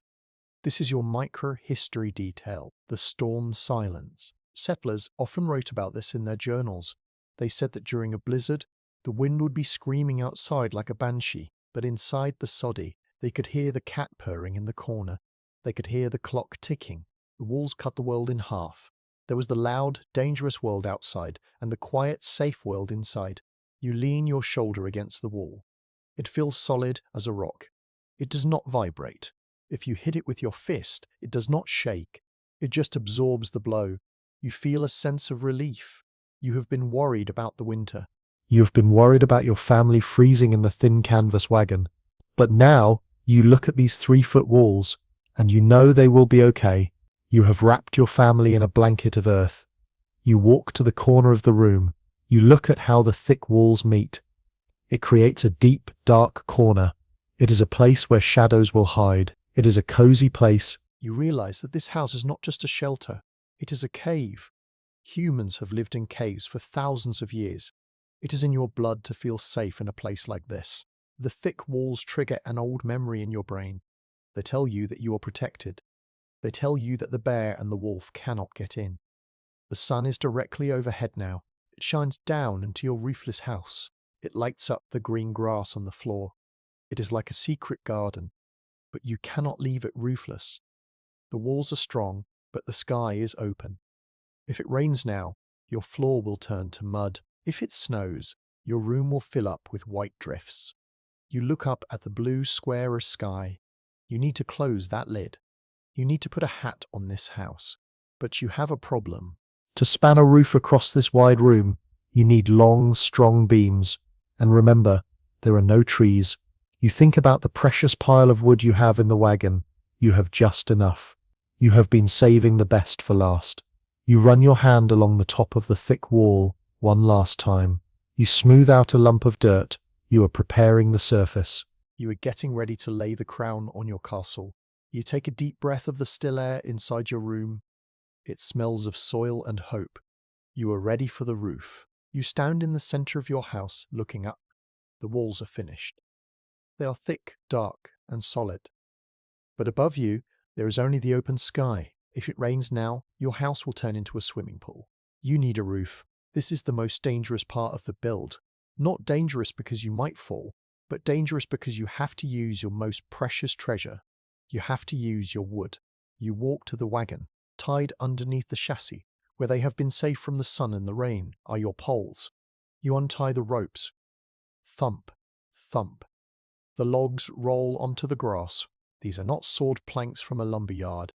These are tree trunks. They are long, thin trees that have been stripped of their bark. They are rough and round. You might have cut them yourself from a riverbank 50 miles away, or you might have bought them at a high price. Either way, they are worth more than gold. In a land without trees, a long, straight pole is a miracle. You pick out the biggest, heaviest log. This is the ridge pole. It is the most important piece of wood in the entire house. It is the spine. It will hold up the entire weight of the roof. If this pole breaks during a blizzard, the roof will collapse and you will be buried alive. So, you chose this log carefully. It is thick. It is straight. It feels solid as iron. You need to get this heavy log up to the top of the walls. You have built the sod walls higher on the two short ends of the house, making two triangular points. These are the gables. They look like pyramids of dirt. You need to rest the ridge pole on top of these peaks. You call for help. Maybe your wife helps you, or your older children. Or, if you are alone, you use ropes and pulleys. You slide the heavy log up a ramp of planks. You grunt. You sweat. The wood scrapes against the dirt wall. With one final heave, you push it onto the peak. You settle it into a groove you cut in the sod. You climb up to check it. You walk along the top of the thick wall to the other end. You check the level. It looks good. Now, you look down. A single thin line of wood cuts the sky in half. It runs from one end of the house to the other, right down the middle. It looks fragile against the vast blue sky, but it is the beginning of shelter. Now you need the rafters. These are the smaller poles. You drag them over. You lean them against the walls. You climb back up. You pull them up one by one. You lay one end of a rafter on the ridge pole and the other end on the top of the side wall. Then you do the same on the other side. You are making a triangle shape. You are making the ribs of the house. You space them out. One here, one 2 feet away. One 2 feet away. W1 2 feet away.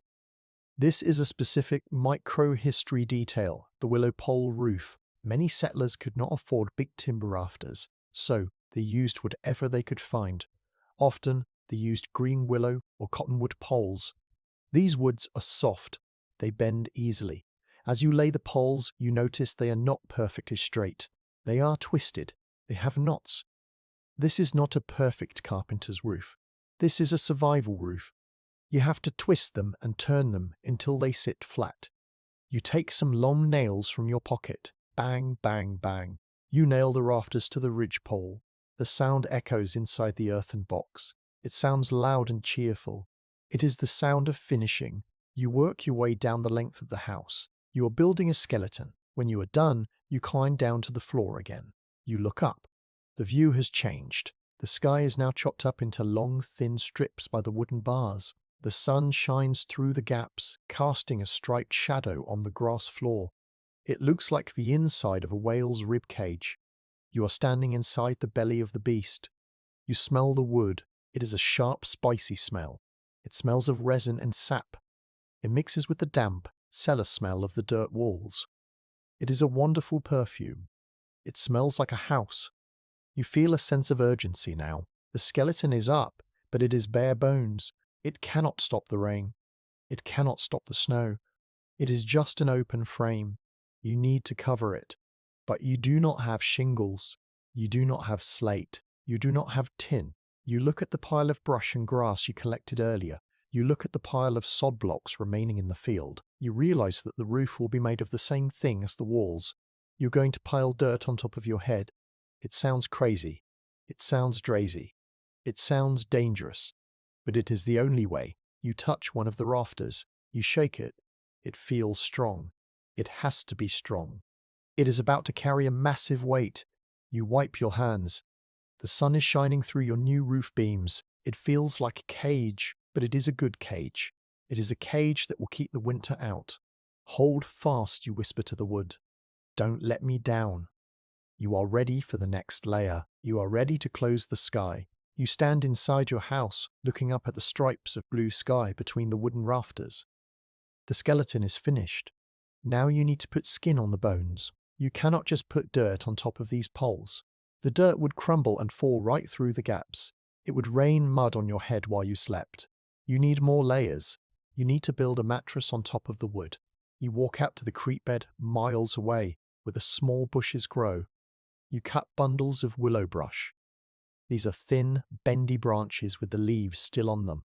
You carry them back in the wagon. You climb up onto the wall. You lay the brush across the rafters.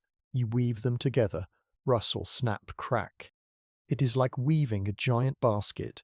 You are making a net to catch the dirt. When you look up now, the sky is broken into thousands of tiny pieces by the tangle of branches. It looks like you are standing in a dense forest. Next comes the grass. You take armfuls of the long prairie grass you cut with a scythe. You spread it over the brush. You make a thick, soft bed of hay on top of the roof. This will stop the dirt from trickling down. Now comes the hard part. The heavy lifting returns. You go back to your pile of sod bricks. You need to get them up to the roof. You cannot throw them, they would break. You have to carry them up a ladder or a ramp. You climb up, balancing a heavy block on your shoulder. Your legs shake a little. You are tired. You reach the edge of the roof. You slide the block onto the layer of hay. Here is a specific historical fact. On the roof you lay the sod bricks differently. On the walls you laid them grass side down. But on the roof you lay them like shingles. You overlap them, and sometimes you lay the top layer with the grass side up. Why? Because you want the grass to grow. It sounds strange. You want a lawn on your roof. But remember, the roots are the glue. If the grass on your roof grows, the roots will tangle together. They will hold the dirt in place when the heavy rains come. If the grass dies, the dirt will turn to mud and wash away. So you are planting a garden on top of your house. You start at the bottom edge of the roof, near the eaves. You place a row of blocks. Thump, thump. You move up a little bit. You place the next row, letting them overlap the first ones. You are working backwards, moving up towards the peak. As you cover the roof, the light inside the house starts to change. At first, it was bright. Then, it was dappled with shadows from the brush. Now, as the black bricks cover the holes, the room begins to get dark. You place a block, and a square of sunlight disappears. You place another, and another beam of light vanishes. It feels like you are closing a heavy lid on a box. You reach the top. You place the final row of sod bricks along the ridgepole. You pack loose dirt into the cracks. You stomp on it gently to seal it tight. You climb down the ladder and walk inside. It is dark. It is very dark. Your eyes take a moment to adjust. There is only the light coming in from the open doorway and the empty window hole. The rest of the room is in deep shadow. The air feels different instantly. It is no longer the fresh, moving air of the plains. It is still. It is cool. It smells strongly of damp earth and willow branches. It smells like a greenhouse or a root cellar. You stand in the middle of the room and listen. This is your moment of silence. Outside, the wind is blowing. You can hear it rushing around the corners of the house. Whoosh! But inside, the sound is muffled. It sounds far away. The heavy roof of dirt is pressing down on the sound, squashing it. You look up at the ceiling. You cannot see the sky anymore. You see the rough bark of the rafters. You see the twigs of the willow brush poking through. You see wisps of hay hanging down. You feel a sudden weight on your shoulders. It is not a bad weight. It is the weight of safety. You are buried. You are hidden. You realize that you have basically built a man-made cave. You have built a hill that is hollow in the middle. You think about the weight above your head. There are tons of dirt up there. If the wood rots, it will all come crashing down. That is a scary thought. But you trust your work. You trust the strong ridgepole. You trust the walls. You walk to the wall and touch it. It is dark and cool. You have done it. You have enclosed a space. You have captured a piece of the air and made it yours. But as you look up, you see a little shower of dust falling from the ceiling. A piece of dirt falls and lands in your hair. Pith! You realize that living under a dirt roof is going to be messy. Every time the wind blows, dust will sift down. Every time a mouse runs across the roof, dirt will fall into your soup. You need one more layer. You need a shield for the inside. You brush the dirt off your shoulder. You are safe from the wind and the cold, but you are not safe from the dust. You need to make the ceiling pretty. You need the ceiling cloth. You turn back to the door, where the bright square of afternoon light is waiting. You have one more job to do before you can move in. You are standing inside your new home. The roof is on. The walls are strong, but there is a problem. You look up at the ceiling. It is a dark mess of branches, grass, and dirt. As you watch, a small clump of soil breaks loose. It falls through the twigs. Plop! It lands right on your shoulder. You brush it off. Then another piece falls. Piff! It lands in your hair. This is the reality of living in a house made of earth. It is always raining dirt. If you put a plate of food on the table, it would be covered in grit within 5 minutes. If you made your bed, the sheets would be brown by morning. Also, there are the guests. You see a small movement in the brush above your head. It is a beetle. He is crawling upside down on a twig. He loses his grip. He falls. He lands on the floor near your boot. You realize that your ceiling is full of life. Spiders, beetles, and even mice love the warm, grassy roof. You do not want them falling into your sleep. You need a shield. You need a shield. You go to the wagon and open a special wooden chest. Inside, folded neatly, is a huge piece of white fabric. It is called muslin. This is your microhistory detail. Muslin is a very thin, light cotton cloth. It is cheap and it is soft. Pioneers bought yards and yards of it before they left the city. They knew that in a sod house, this thin white cloth was the only thing standing between them and the dirt. You unfold the cloth. It is bright white. In the dark, earthy room, it seems to glow. It smells of lavender and clean soap from the chest. It smells like civilization. You need to hang it up. This is a tricky job. You have to stand on a box or a crate. You reach up to the wooden walls. You take small tacks, tiny nails, and hammer the edges of the cloth to the top of the wall. Tap, tap, tap. You stretch the cloth across the room. You pull it tight, but not too tight. You want it to sag just a little bit in the middle. You work your way around the room. You pin the corners. You pin the sides. When you are finished, you step down and look up. The change is magic. Gone is the dark, ugly tangle of roots and sticks. Gone is the falling dirt. Instead, you see a smooth, white surface. It looks like a cloud has floated into your house and gotten stuck. The room is suddenly much brighter. The white cloth catches the light from the door and bounces it around. It makes the dark corners feel soft and welcoming. It makes the house feel clean, but the cloth is not just for looks. It is a trap. As you stand there, you hear a soft sound. Piff. A piece of dirt falls from the roof, but it does not hit you. It hits the other side of the white cloth. You see a tiny grey shadow appear on the fabric. The dirt is caught. Later, you will have to empty it. When the cloth gets heavy with dust and dead bugs, you will lump in one corner. You will shake the cloth carefully, dumping the rubbish outside. Then you will wash it and put it back up. It is a never-ending job, but it keeps your house clean. There is another thing about the ceiling cloth. It moves. The wind outside is always blowing. Even though your walls are thick, the air pressure changes. When the wind blows hard over the chimney, it sucks air up through the roof. You watch the white cloth. It breathes. It rises up slowly, then sinks down again. Whoosh. Hush. Hush. It ripples like the sail of a ship. It looks like the house is taking deep breaths. It is a peaceful, hypnotic movement. It makes the room feel alive. You sit down on a box to rest. You look at your clean white ceiling. You feel a sense of pride. You have hidden the ugliness of the mud. You have brought a little bit of grace into the wild. The silence in the room is different now too. The cloth muffles the sounds even more. It makes the room feel soft and cozy. It absorbs the echo. You close your eyes.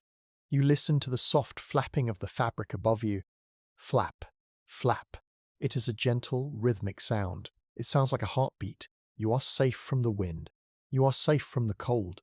And now, thanks to this thin white sheet, you are safe from the falling dust. You take a deep breath. The air in the room is still dusty, but it is getting better. The house is almost done. You have a roof. You have walls, and you have a ceiling, but you are still standing on the grass. You look down at your boots.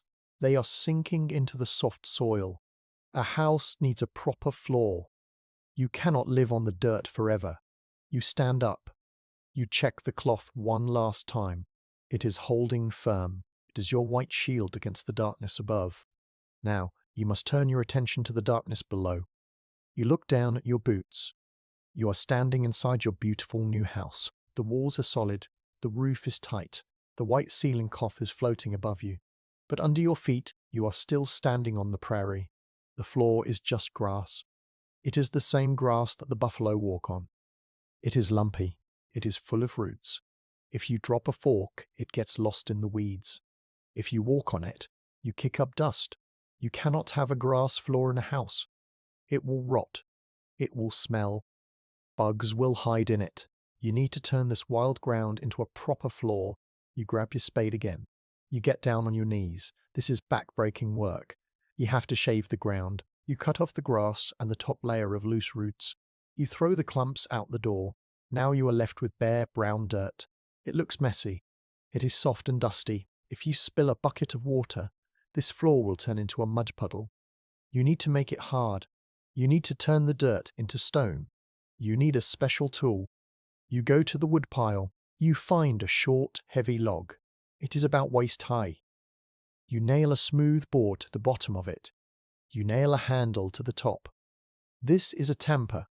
It is a simple tool, but it is heavy. It weighs as much as a small child. You stand in the corner of the room. You lift the tamper up. You drop it. Thump. The ground shakes a little bit. The tamper squashes the loose dirt down. It forces the air out. It pushes the soil particles tight together. You lift it again. Thump. You move it 1 inch to the left. Thump.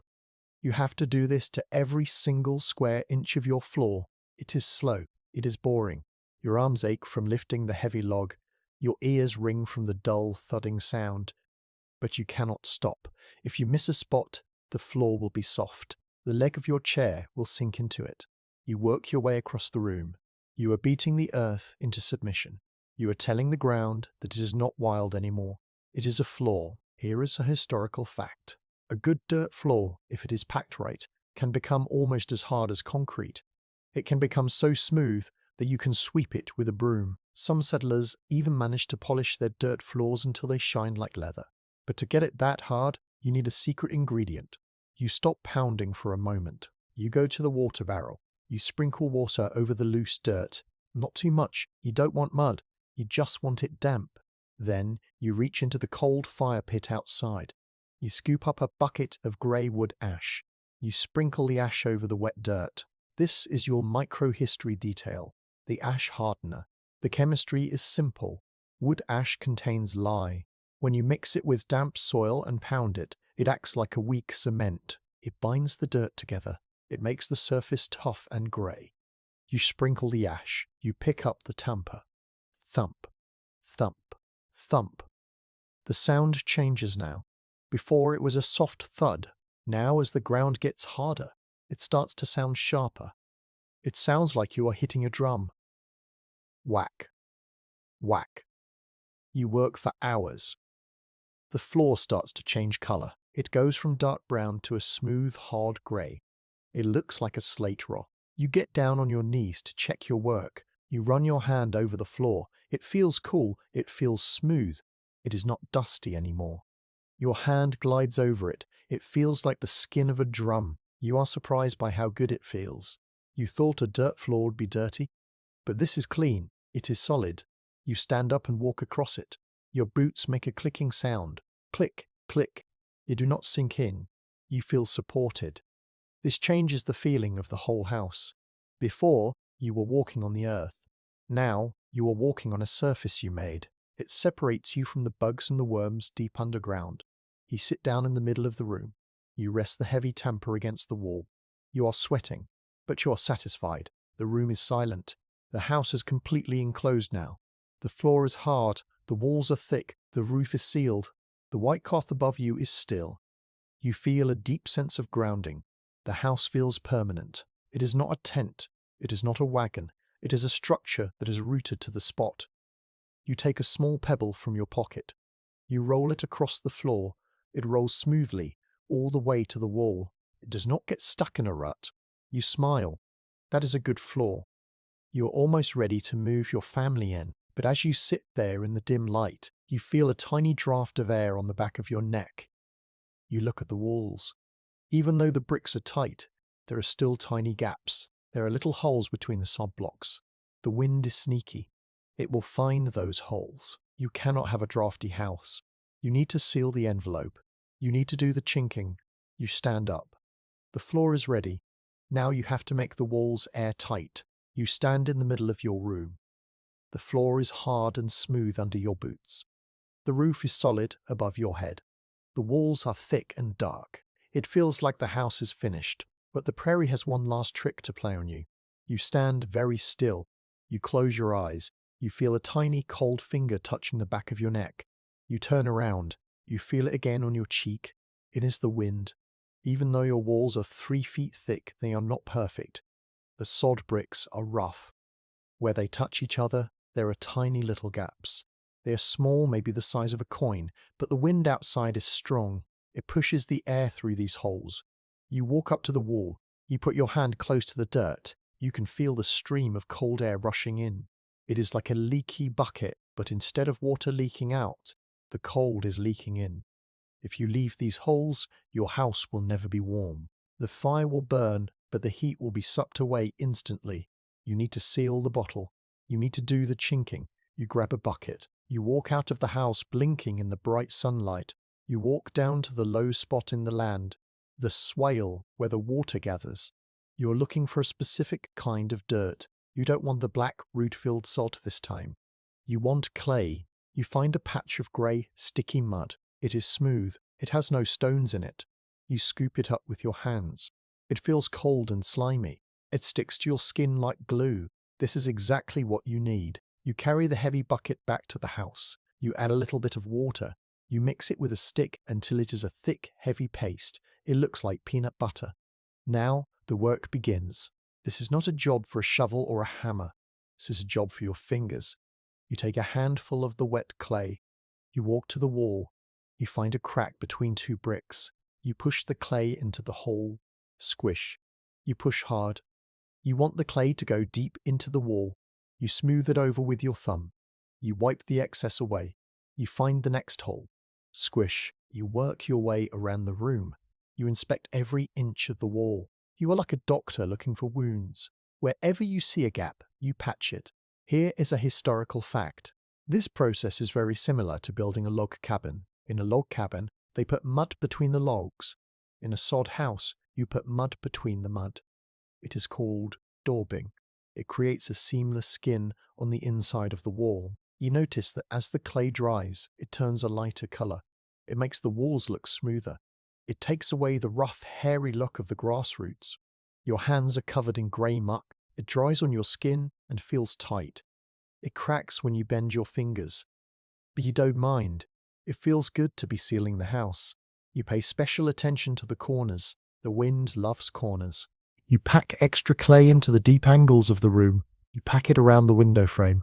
You pack it around the door frame. As you work, you notice something changing. The feeling of the air in the room is changing. When you started, the air felt restless. It was moving. Now the air is becoming still. The tiny drafts are gone. The room feels calm.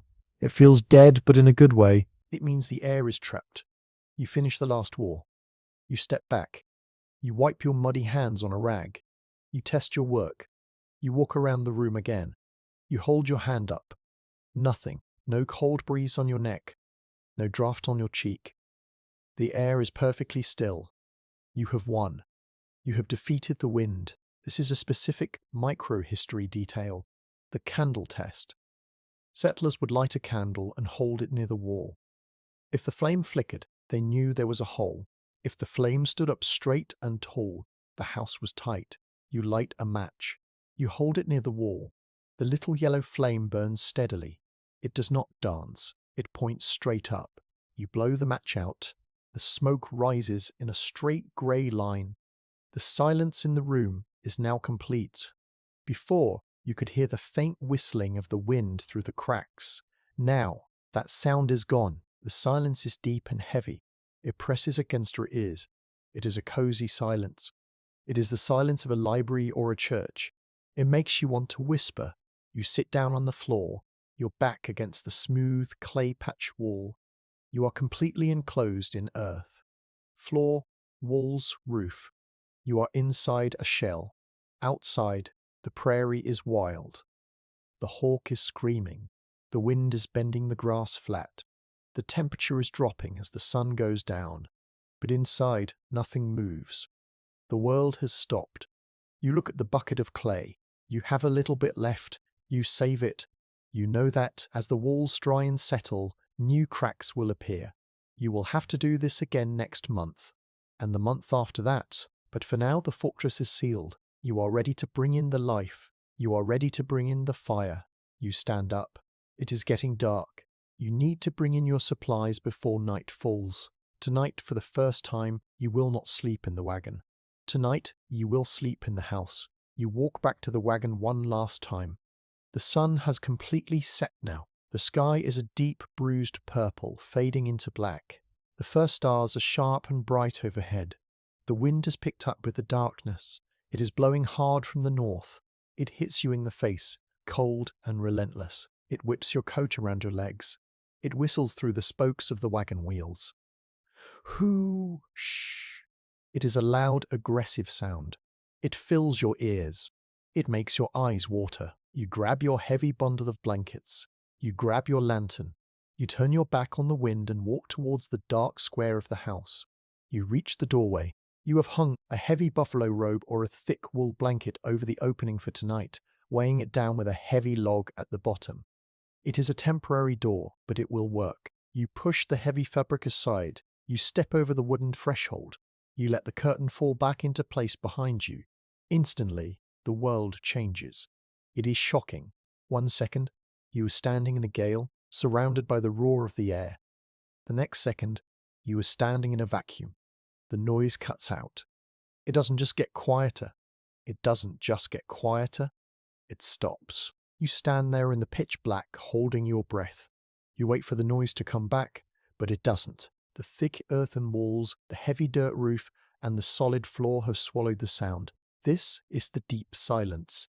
You take a step forward. Crunch. The sound of your boot on the hard floor seems incredibly loud. You can hear the fabric of your coat rustling as you move your arm. Swish. You can hear the air moving in and out of your nose as you breathe. You realize that for the last 2 months, you have been living inside a roar. The wind on the prairie never stops. It wears you down. It makes your head ache. It makes you feel exposed. Here is a historical fact. There was a real sickness called prairie madness. It affected the settlers who lived out here alone. One of the main causes was the wind. The constant, never-ending screech of the wind across the grass could drive people to a breaking point. There was no escape from it unless you had a sod house. This house is the cure. It is a sensory deprivation tank. You set the lantern down on the floor. You strike a match. Hiss. The sound is sharp. The flame flares up, casting long, dancing shadows against the walls. The white ceiling cloth glows softly above you. You sit down on your pile of blankets. You lean your head back against the wall. You close your eyes. You listen to the outside world. You can still hear the wind, but it sounds completely different now. It sounds dull and distant. It is a low, thrumming vibration, like a giant cat purring miles away. You can hear the wind trying to get in, scratching at the corners, but it cannot touch you. You feel a profound sense of relief. Your shoulders drop. The tension leaves your jaw. The constant subconscious alert mode you have been in watching the horizon, listening for danger, finally turns off. You look at the walls. They are ugly, maybe. They are just dirt. But right now, they are the most beautiful things in the world. They are barriers. They are shielding you from the infinite space outside. You notice a small, micro-history detail in the silence. You hear a tiny scratching sound in the corner. Scritch, scritch.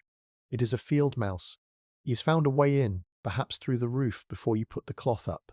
In the wagon, you would have chased him out. But here, in this big, quiet room, he seems like a companion. He's just another creature looking for a warm place. You let him be. The air in the room is still. The flame of the lantern stands perfectly straight, like a little golden soldier. You are no longer a speck on the map. You are inside a place. You have created an interior. This is a powerful human need. We need to be able to close a door. We need to be able to separate us from them, inside from outside. You wrap a blanket around your shoulders. You are not cold, but the blanket feels cozy. You think about the night ahead. For the first time in weeks, the wind will not shake your bed. The canvas will not flap against your face. You will sleep in stillness. You feel the heaviness of the earth around you. It feels like a hug.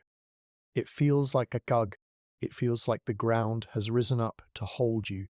You take a deep breath of the cool, still air. It smells of the muslin cloth and the dry earth. It is the smell of home. You are ready to complete the feeling. A house needs one more thing to be alive. It needs a heart. It needs a heart. It needs a fire. You look at the empty spot on the floor where you will build your hearth. The room is quiet. The room is waiting. You stand up to bring the light. You are sitting in your dark, quiet house. The silence is wonderful, but the cold is starting to creep in. The walls stop the wind, but they cannot stop the temperature from dropping. You can see your breath puffing out in the lantern light. It looks like little clouds of grey smoke. You need a fire. You need to warm up this cave. You look at your cast iron stove. You dragged it all the way here in the wagon. It is heavy and black. It sits in the corner, cold and empty. It is hungry. Back home, you would just go to the wood pile. You would grab a few heavy oak logs or some chunks of black coal. You would throw them in and the fire would burn all night. But here you have a problem. You have no wood. You have no coal. You burned the last of the buffalo chips, the dried droppings, days ago. You are out of fuel. You look around the room. You cannot burn your furniture. You cannot burn the roof. You have to burn the only thing you have. You have to burn the grass. It sounds impossible. If you have ever thrown a handful of dry grass onto a campfire, you know what happens. It goes whoosh. It makes a bright flash of flame. It burns hot for about 5 seconds. Then it is gone. It turns to ash instantly. It does not leave any glowing coals. You cannot heat a house with a flash. You need a slow burn. You need the heat to last. So, you have to change the grass. You have to turn it into wood. You stand up and walk to the corner where you piled a huge stack of hay. You cut this hay weeks ago while the grass was still tall. It is dry and yellow now. It smells like a balm. It smells sweet and dusty. You sit down on a wooden crate next to the pile. You place the lantern on the floor so you can see. You're about to start your evening chore. This is something you will do every single night for as long as you live here. You reach out and grab a big handful of the loose hay. The stalks are long and stiff. They rustle loudly, crackle, swish. You do not just throw it in the stove. You start to twist it. This is the microhistory detail, the hay cat. That is what the settlers called them. Some people called them faggots or twists, but cats was the common name because when they were finished, they looked like a cat curled up to sleep. You grip one end of the grass bundle in your left hand. You grip the other end in your right hand. You start to turn your wrists. You twist the grass tight. You wring it out like a wet towel. The grass resists. It is tough. It wants to stay straight. You have to use your muscles. You twist it harder. The loose stalks bind together. They form a tight, hard rope. When the rope is tight enough, you fold it in half. The tension in the rope makes it curl up on itself. It wraps around into a tight knot. You tuck the loose ends inside the loop to lock it in place. You hold it up. It is about the size of a large potato or a small melon. It is heavy. It is dense. You tap it against your knee. Thump. It feels solid. By squeezing all the air out of the grass, you have made it behave like a block of wood. It will burn slowly. It will hold the heat. You throw the finished cat onto a pile. You reach for the next handful of grass. Twist. Turn. Fold.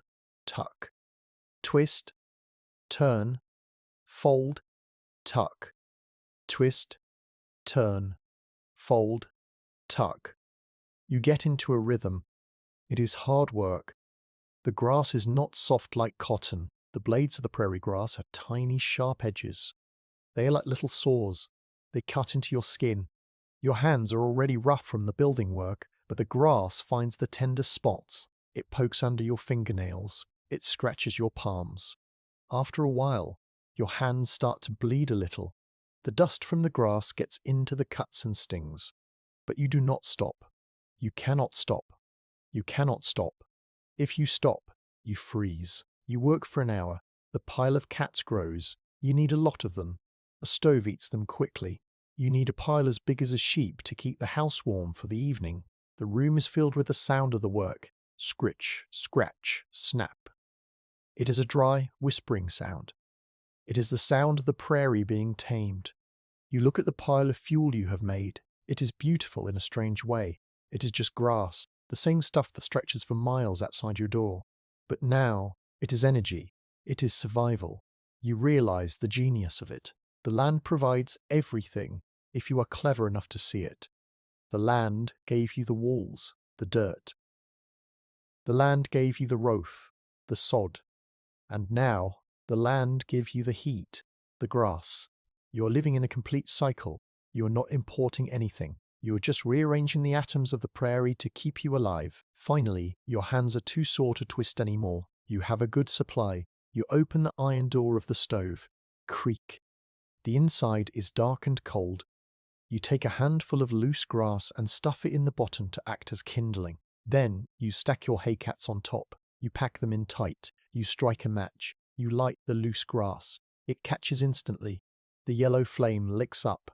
It grabs onto the tight knots of hay. They do not flash. They begin to glow. They start to burn with a steady orange light.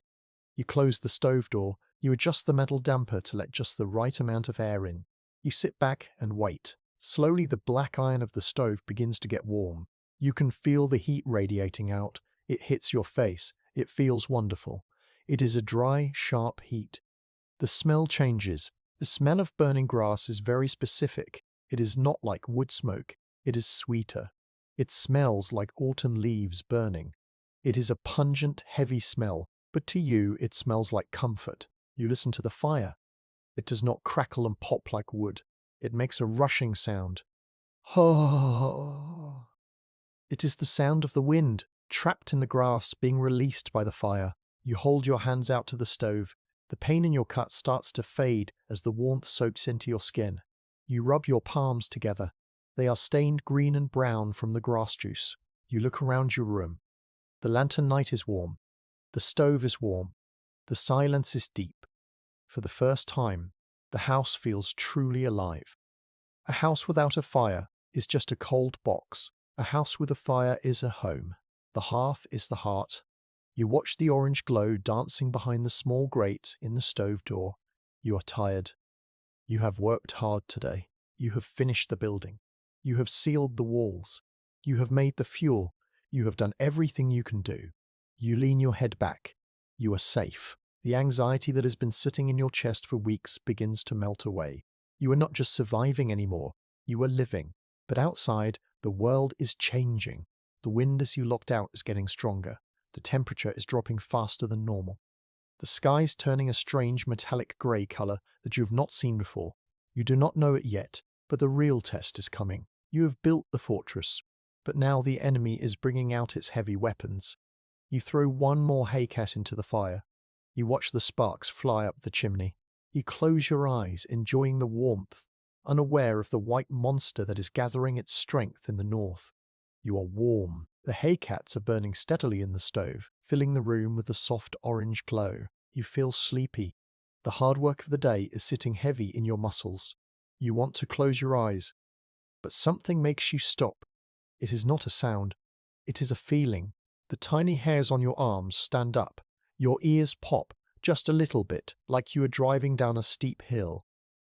The air in the room feels different. It feels thin. It feels electric. You know this feeling.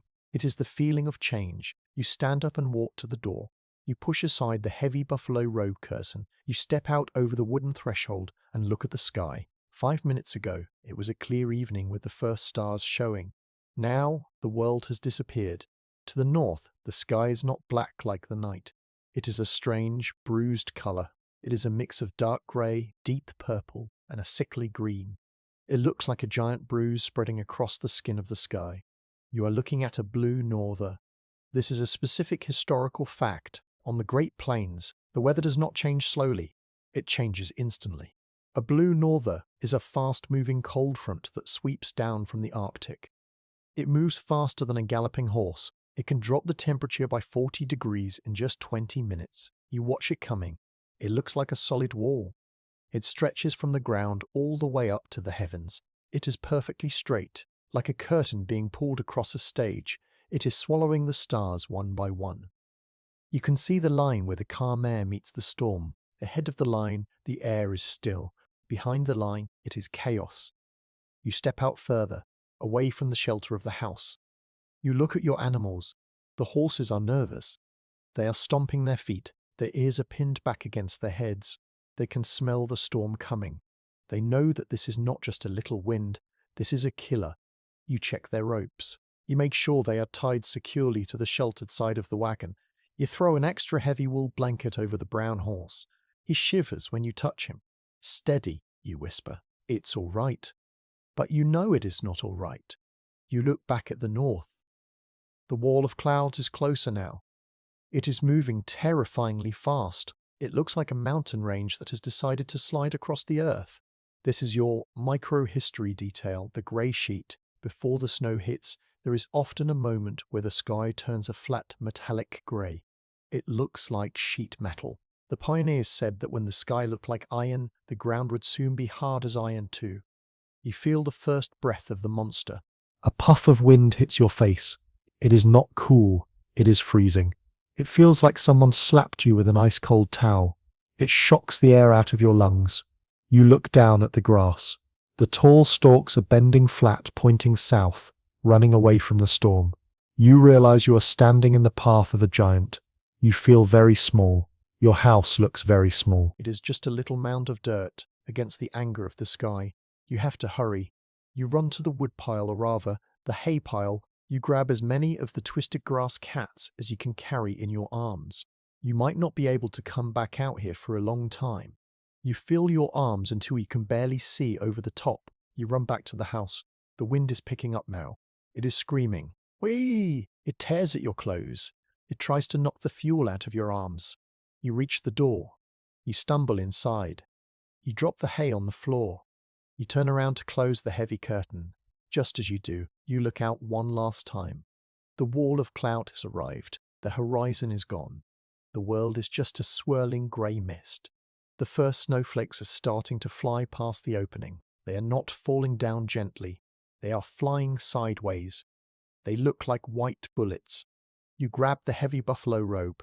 You pull it tight across the door frame. You wedge the heavy log against the bottom to hold it shut. You push a heavy wooden chest against the curtain to seal it. You stand there, panting. Your heart is hammering in your chest. Thump, thump, thump. You are inside. You have slammed the gate just in time. You turn back to the room. It is calm. The lantern is still burning. The fire is still droning. The mood has changed. You are no longer just relaxing. You are waiting out a siege. You walk to the stove and open the door. You throw 2 more hay cats into the fire. You want it hot. You want to build up the heat before the deep cold sets in. You listen. Outside, the noise is growing. It sounds like a train coming down the tracks. It is a deep, low rumble that shakes the ground. But inside your thick dirt walls, it is just a murmur. You sit down on the floor. You wrap your arms around your knees. You have done everything you can. You have built the walls. You have stored the fuel. You have sealed the cracks. Now there is nothing to do but wait. You are a captain in a submarine, diving deep to escape the storm on the surface. You are going under. The grey light from the window hole fades completely as the storm swallows the sun. The room goes dark, lit only by the fire. The watch begins. You sit close to the stove. You hold your hands out to the iron body of the heater. You can feel the heat pushing against your palms. It is sharp and intense. But you know that just a few feet away, on the other side of those dirt walls, the world is turning into an icebox. The temperature is dropping with terrifying speed. When you came inside 20 minutes ago, it was freezing. Now it is dangerous. The thermometer you nailed to the outside of the door frame is plummeting. If you could see it, you would watch the red liquid shrinking down the glass tube like it is hiding in fear. Here is a historical fact. During these famous blizzards on the plains, the temperature did not just glide down, it crashed. In some recorded storms, the temperature dropped 60 degrees Fahrenheit in less than 12 hours. It could go from a mild autumn afternoon to 30 degrees below zero by midnight. That kind of cold does strange things. It changes the physics of the world. You hear a loud crack from the corner of the room. It sounds like a gunshot. You jump. It is just the wooden ridgepole in the roof. The wood is shrinking so fast in the cold that the fibers are snapping. The house is adjusting to the shock. You hear the water in the bucket by the door make a strange creaking sound. You walk over to it. You look inside. A thin skin of ice is already forming on the surface. It looks like a spiderweb of glass. You touch it. Snap. It breaks under your finger. The cold has managed to sneak in right by the door, just enough to freeze the water. But then you walk back to the center of the room. You stand there. You feel the air. It is comfortable. It is not hot, but it is not cold. It is neutral. You look at the dirt walls. They are the heroes of this story. You walk up to the wall on the north side, the side facing the wind. You place your hand flat against the dirt. You expect it to be freezing. You expect it to bite your hand, but it doesn't. It feels cool, damp, and indifferent. It feels exactly the same as it did yesterday. This is the microhistory detail, the thermal lag. The cold outside is trying to get in. It is attacking the outside of your house with a temperature of 20 below zero. It freezes the first inch of sod instantly. The grass roots turn to wire. The dirt turns to rock. But then the cold hits the second inch. It has to fight through the dense soil. It slows down. It takes hours to move just 1 inch. By the time the cold travels through all 3 feet of your wall, the storm will probably be over. The wall is so thick that it is still remembering the sunshine from 2 days ago. You are literally being kept warm by the past. You marvel at this. If you were in a wooden shack, the wind would be whistling through the planks. You would be freezing to death right now, even with a fire. But here, inside the earth, the temperature is stable. You go back to the stove, you open the door and throw in another cat of twisted grass. The fire flares up. The draft from the chimney sucks the flame upward with a roar. You realize that the wind outside must be ferocious to create such a strong draft. The chimney is the only part of the house that is really connected to the outside. It is like a snorkel. You listen to the stovepipe. It is vibrating. The wind is blowing across the top of the chimney cap, vibrating the metal. It is the only clue to the violence happening above your head. You feel a deep sense of gratitude for the dirt. You used to think dirt was just filth. You tried to wash it off your hands. You tried to sweep it out of the wagon. But now you see it for what it is. It is insulation. It is a blanket that never wears out. You pull your chair closer to the fire. You pick up a book, maybe a Bible or an old almanac. You try to read, but you find yourself just staring at the wall. You are waiting for the snow. You know it is coming. The wind is the first wave of the attack. The cold is the second. The white burial is the third. You look at the ceiling cloth. It is rippling gently, pulsing with the pressure changes outside. It looks like the house is breathing. You are safe in the belly of the earth. The cold is snapping the trees down by the creek. It is freezing the river solid. It is killing the birds that didn't fly south. But it cannot touch you. You are in the warm pocket. You are in the soddy. You close your eyes and let the warmth of the stove soak into your bones. You are ready for the long night. Let the wind howl. You have 3 feet of Nebraska dirt between you and the end of the world.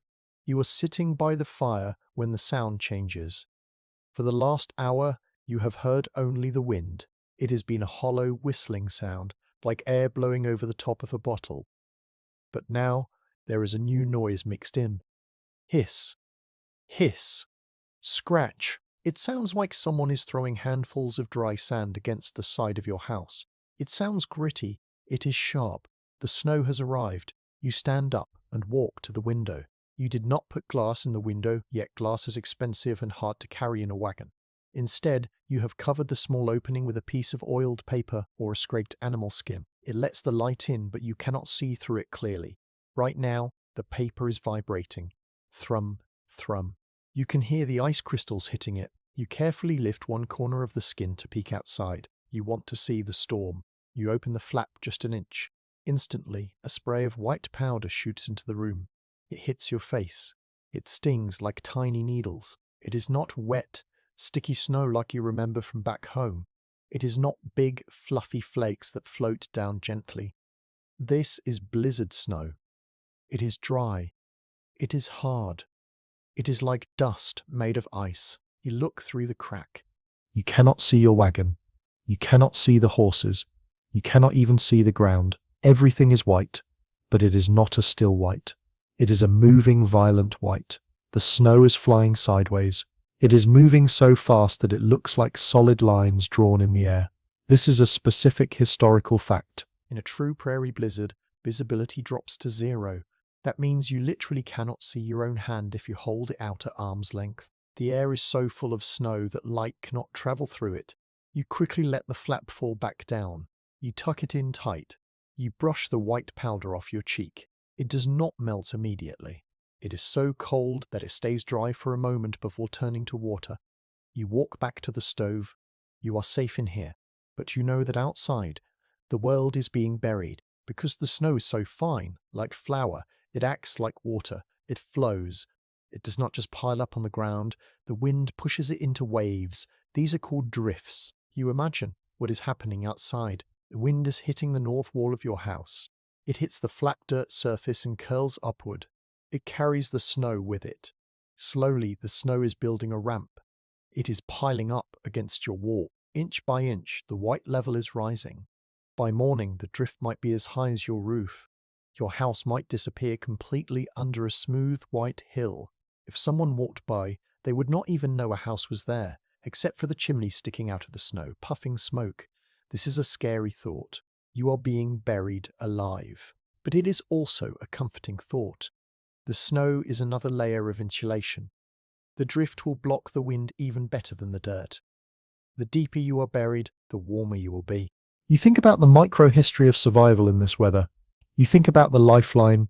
Before the storm hit, many careful settlers would tie a long rope from their door handle to the barn door.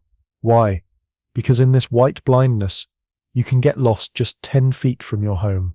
If you went out to feed the horses and turned around, the house would be gone.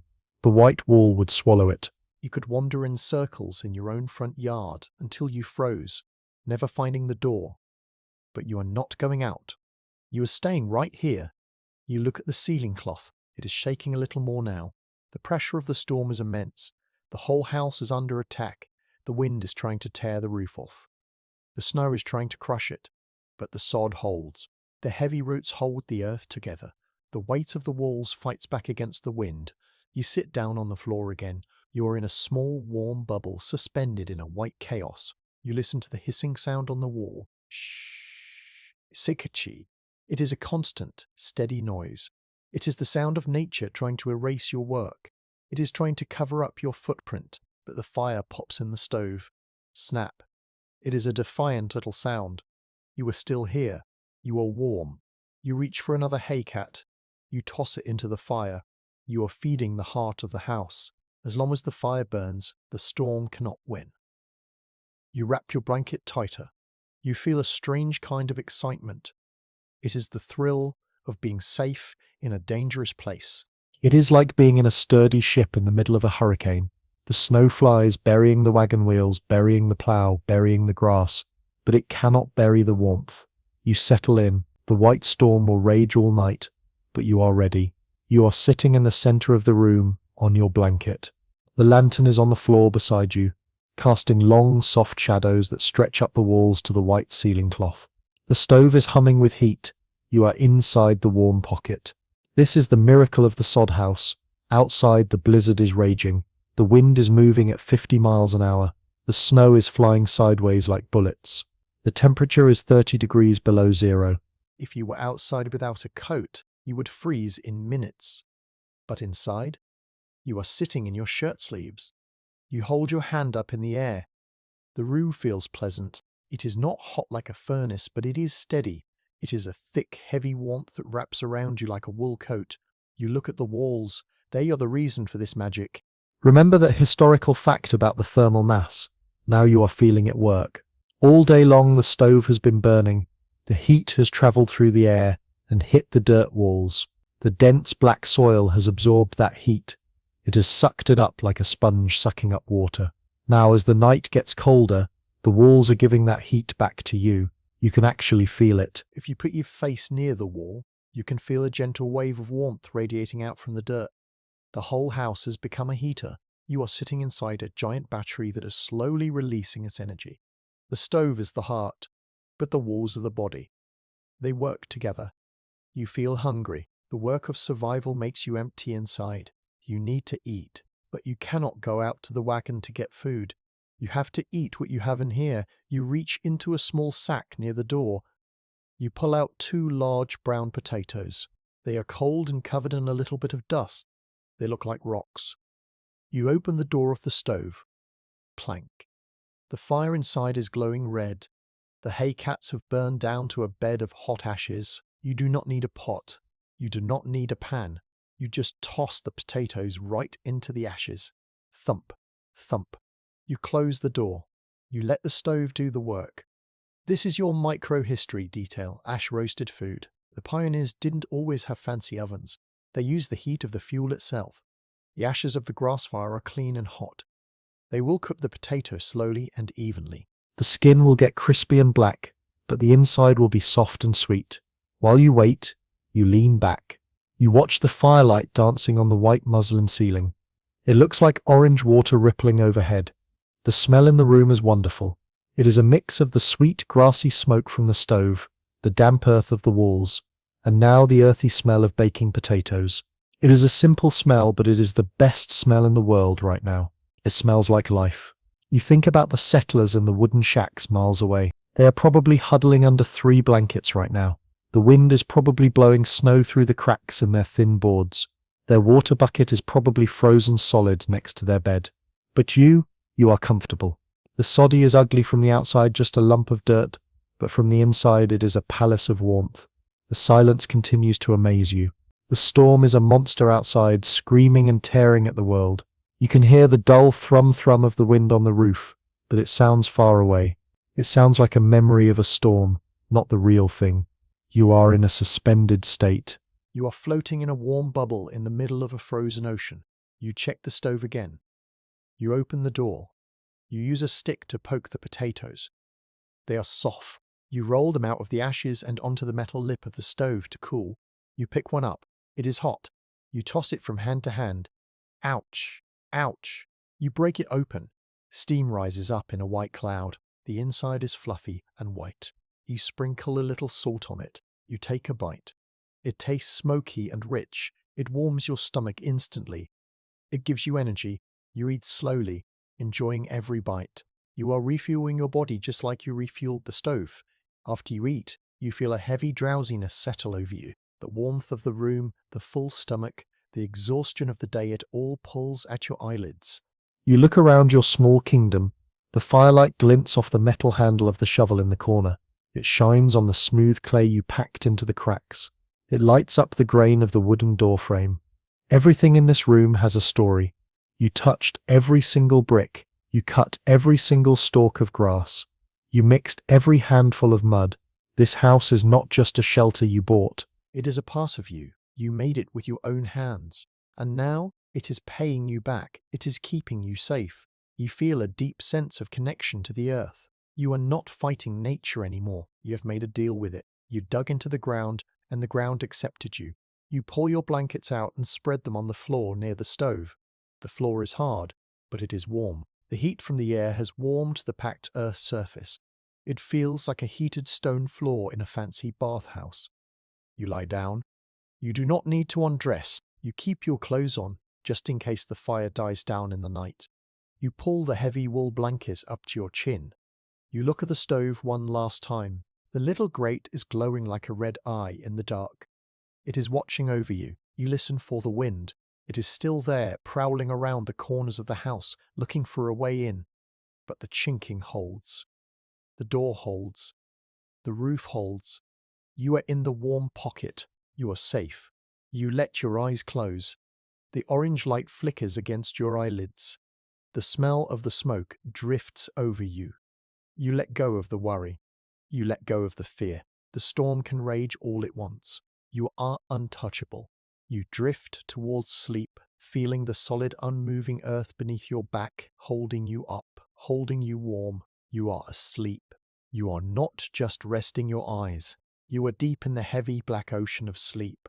Your breathing is slow and steady. In, out. In, out. In, out. Outside, the world is ending. The blizzard has reached its full power.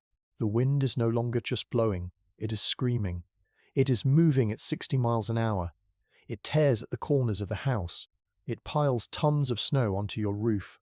It tries to find a way in, but inside you do not move. You do not hear it. You are buried under 3 layers of wool blankets. You are buried under 3 feet of earth. You are safe.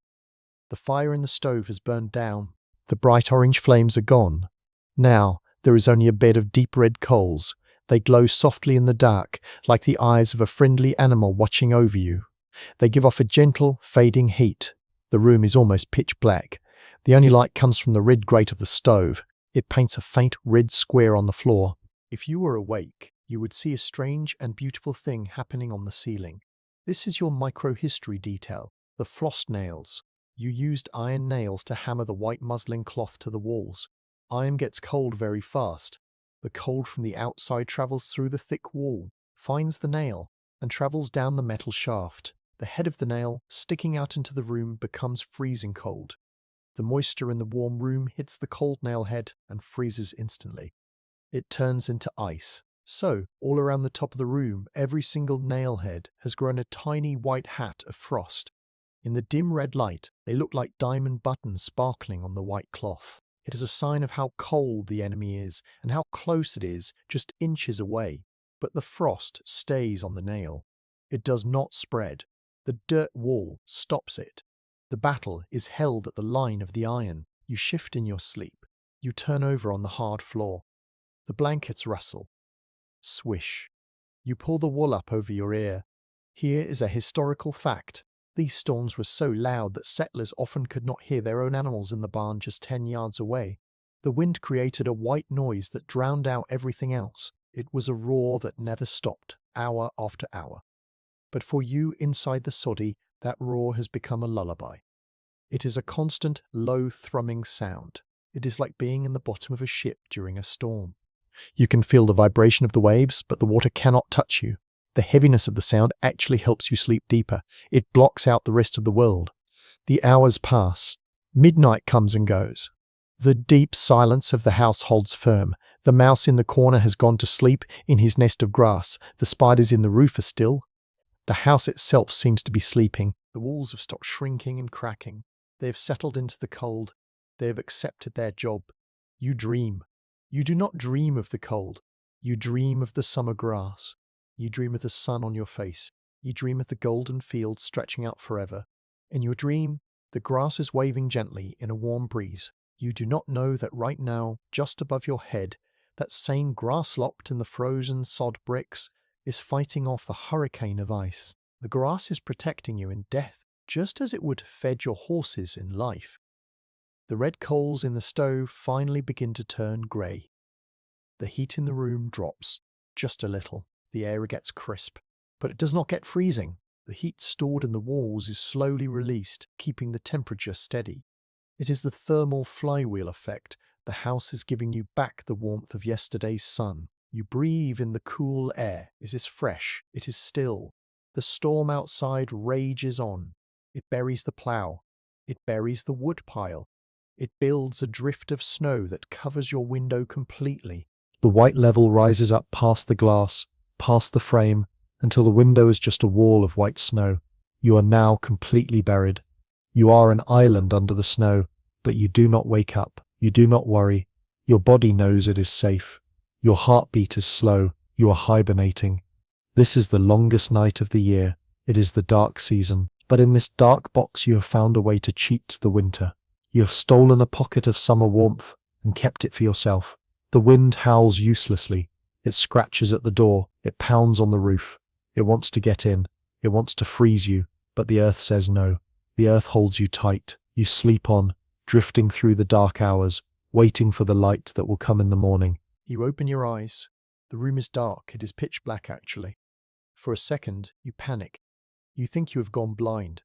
Or maybe it is still the middle of the night. But then you listen. The roaring has stopped. The vibration in the walls has stopped. The hissing of the ice on the paper window has stopped.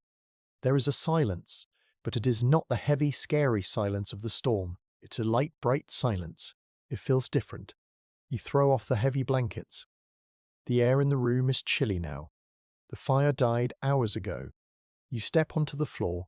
It is cold under your socks. You walk to the window. It is dark. You put your face close to it. You realize why it is dark. There is a wall of white pressed right up against the glass.